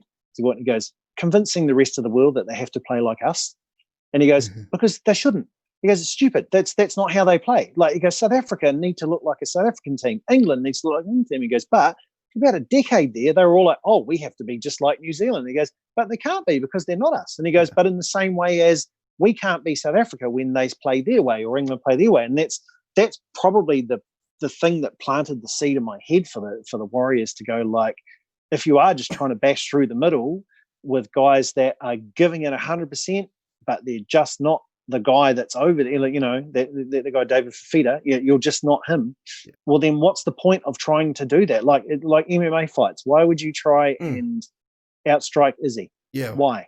Yeah. You know, like it's all those things. It's paper, scissors, rock. It's find the way that beats it. It's the smart way to go. Well, I think like the perfect example of that shit going right is Tad Baldwin and the Tall Blacks when they came fourth. Like he put aces in their places. He goes, Piero's great at a point forward. I'm not gonna. They could have put Piero down on the block. And they would have been like, okay, he's a big dude, put him down on the block. But they put him out on the perimeter, on the trail spot, and he's fucking dishing, and he's doing all these crazy, because he saw that. But a lot of people would have seen Piero and gone, yo, chuck him down on the block, he'll kill everybody. And Piero's, 6'7", 6'6"? You put that up against a 7-footer, it's not going to be. But if you put him out on the perimeter, 7-footer's got to come out, and we've got more space in the key, Yeah, it's smart, smart coaching and smart management of resources. And I like, that's a great example. The whole, like, if I try and play the traditional way, I'm not going to get there. So what have I got? Let's cook something up. I like that. I really admire any of that sort of coaching. But there's more satisfaction in that than it is on just cut and copy shit, Yeah. I mean, my team now, like I got some fast kids. I got a couple bigs. I'm like, yo, we're gonna run dribble drive motion like the motherfucking Memphis Tigers with Derrick Rose, and we're gonna get there. And then that's what we run. We run the dribble drive motion, and we look to kick out to corners and get easy buckets on zones and get up and down the court. And that's because I know I could. And the year before that, I had big dudes that would just dominate people and run the triangle. And then it was it, like So yeah. See, I'm a geek with that shit, brother. No, but good on you, because you're giving kids like some amazing experience there, as well, and that will be magical moments of their lives. Like they'll still talk about, oh man, we had this team and it just clicked so hard out, and then like they might later on. Some of them will get that it was because it suited them, and then other ones will go on to try and coach teams. Go, this is how we did it. Oh, yeah. And you can, And I was that guy for a long time. I was like this, and to be honest, I was probably just hiding my inability to want to improve. Like I was just like, I won the national title with that. I'm just gonna fucking do it again and again. Yeah. And then I was like, you know what? Actually, I'm not doing the best job at the moment. And you lose and you catch. Yo, Dion Brewster and Brooke Roscoe fucked me up one year. Yeah, because we beat them 1 year before. The year before we beat them and we won the national title. And then the year after, I had, pretty much the same team. And I thought, fuck, this is in the bag. And then, it wasn't. Herman, fucking Kenny fucked me up, man. I was like, bro, we lost the national final by like 30 points. And I'm like, how we beat these guys by 10 last year and they fucked us up. And that was why. That made me go click. Bro, you're doing the same stagnant bullshit. Yeah. Like you need to, and I was young, man. I was like 19 years old, 1920, and I was like, thought I was the man. But Dion's the fucking man, yo. Dion is, I think, bro, one of the most underrated New Zealand prospects ever. I kept looking for him to show up on the Breakers. So in the first year of the Breakers, me, my mate Andrew Mulligan, Grant McCabe, and my mate Ari Nagel, we basically bought season tickets to it. And the reason was because we wanted to own season tickets for something, and it was the only season ticket we could afford. And that was season one. That was when the echo of the ball was so loud, where you could hear every timeout going on. And I think we won our game. We might have won our game. I think we had the first game. Yeah. I think we had Ben Knight was our big. That was in the years before. Yeah, Ben Knight. You had Lindsay was in there. That's right. Yeah, we did have hip hop. We gave them all nicknames. We had hip hops. We had later on there was Nux Thompson. Okay, remember that guy Thompson, the Aussie guy that came in? We called him Nux. Well, I called him Nux because I thought he looks like he'd punch you. So there was Nux.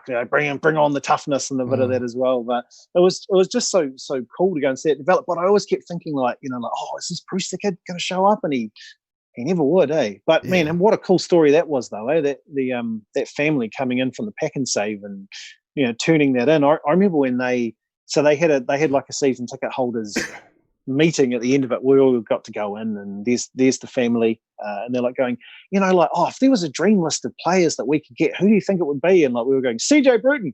We'll never get CJ Bruton. But those, and they went out and got them. Like, and they got them. Shit. And then they got Cedric, who was the fastest, best thing we'd ever seen. So it's like, okay. My nephew, I used to my nephew, but we whāngai him, so he's my little brother. Yeah. And he came to me. His name was Potu Edwards. Yeah. And Potu Edwards was supposed to be the next fucking dude, right?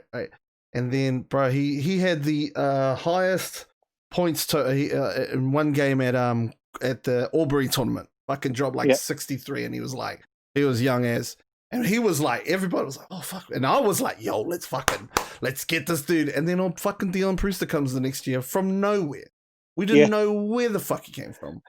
You know, and we're like, where's this dude from? He's half African, half African-American, half, Samoan.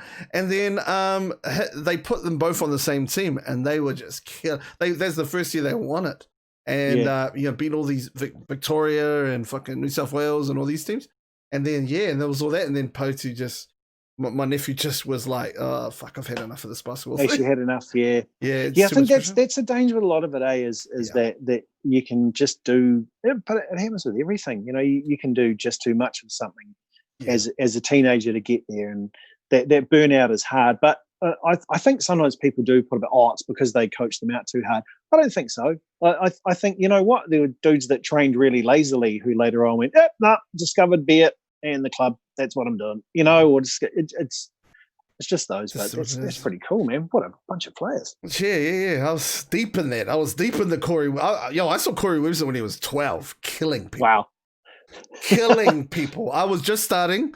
And him and BJ Anthony and all these motherfuckers killing everybody. And I'm like, shit. Anyway. Well, see, because I'm such an old man. I remember when Tony was running around for Truth Not Sure. You're like, that was pretty cool, man. Tony Webster. Tony's pretty cool.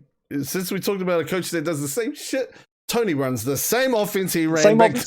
The X offense with the 2 screens on the sides. That's what we're running. Any of those coaches out there that have to play against Tony, watch the back cuts on the outsides. That's where he gets those Franklin Bulls.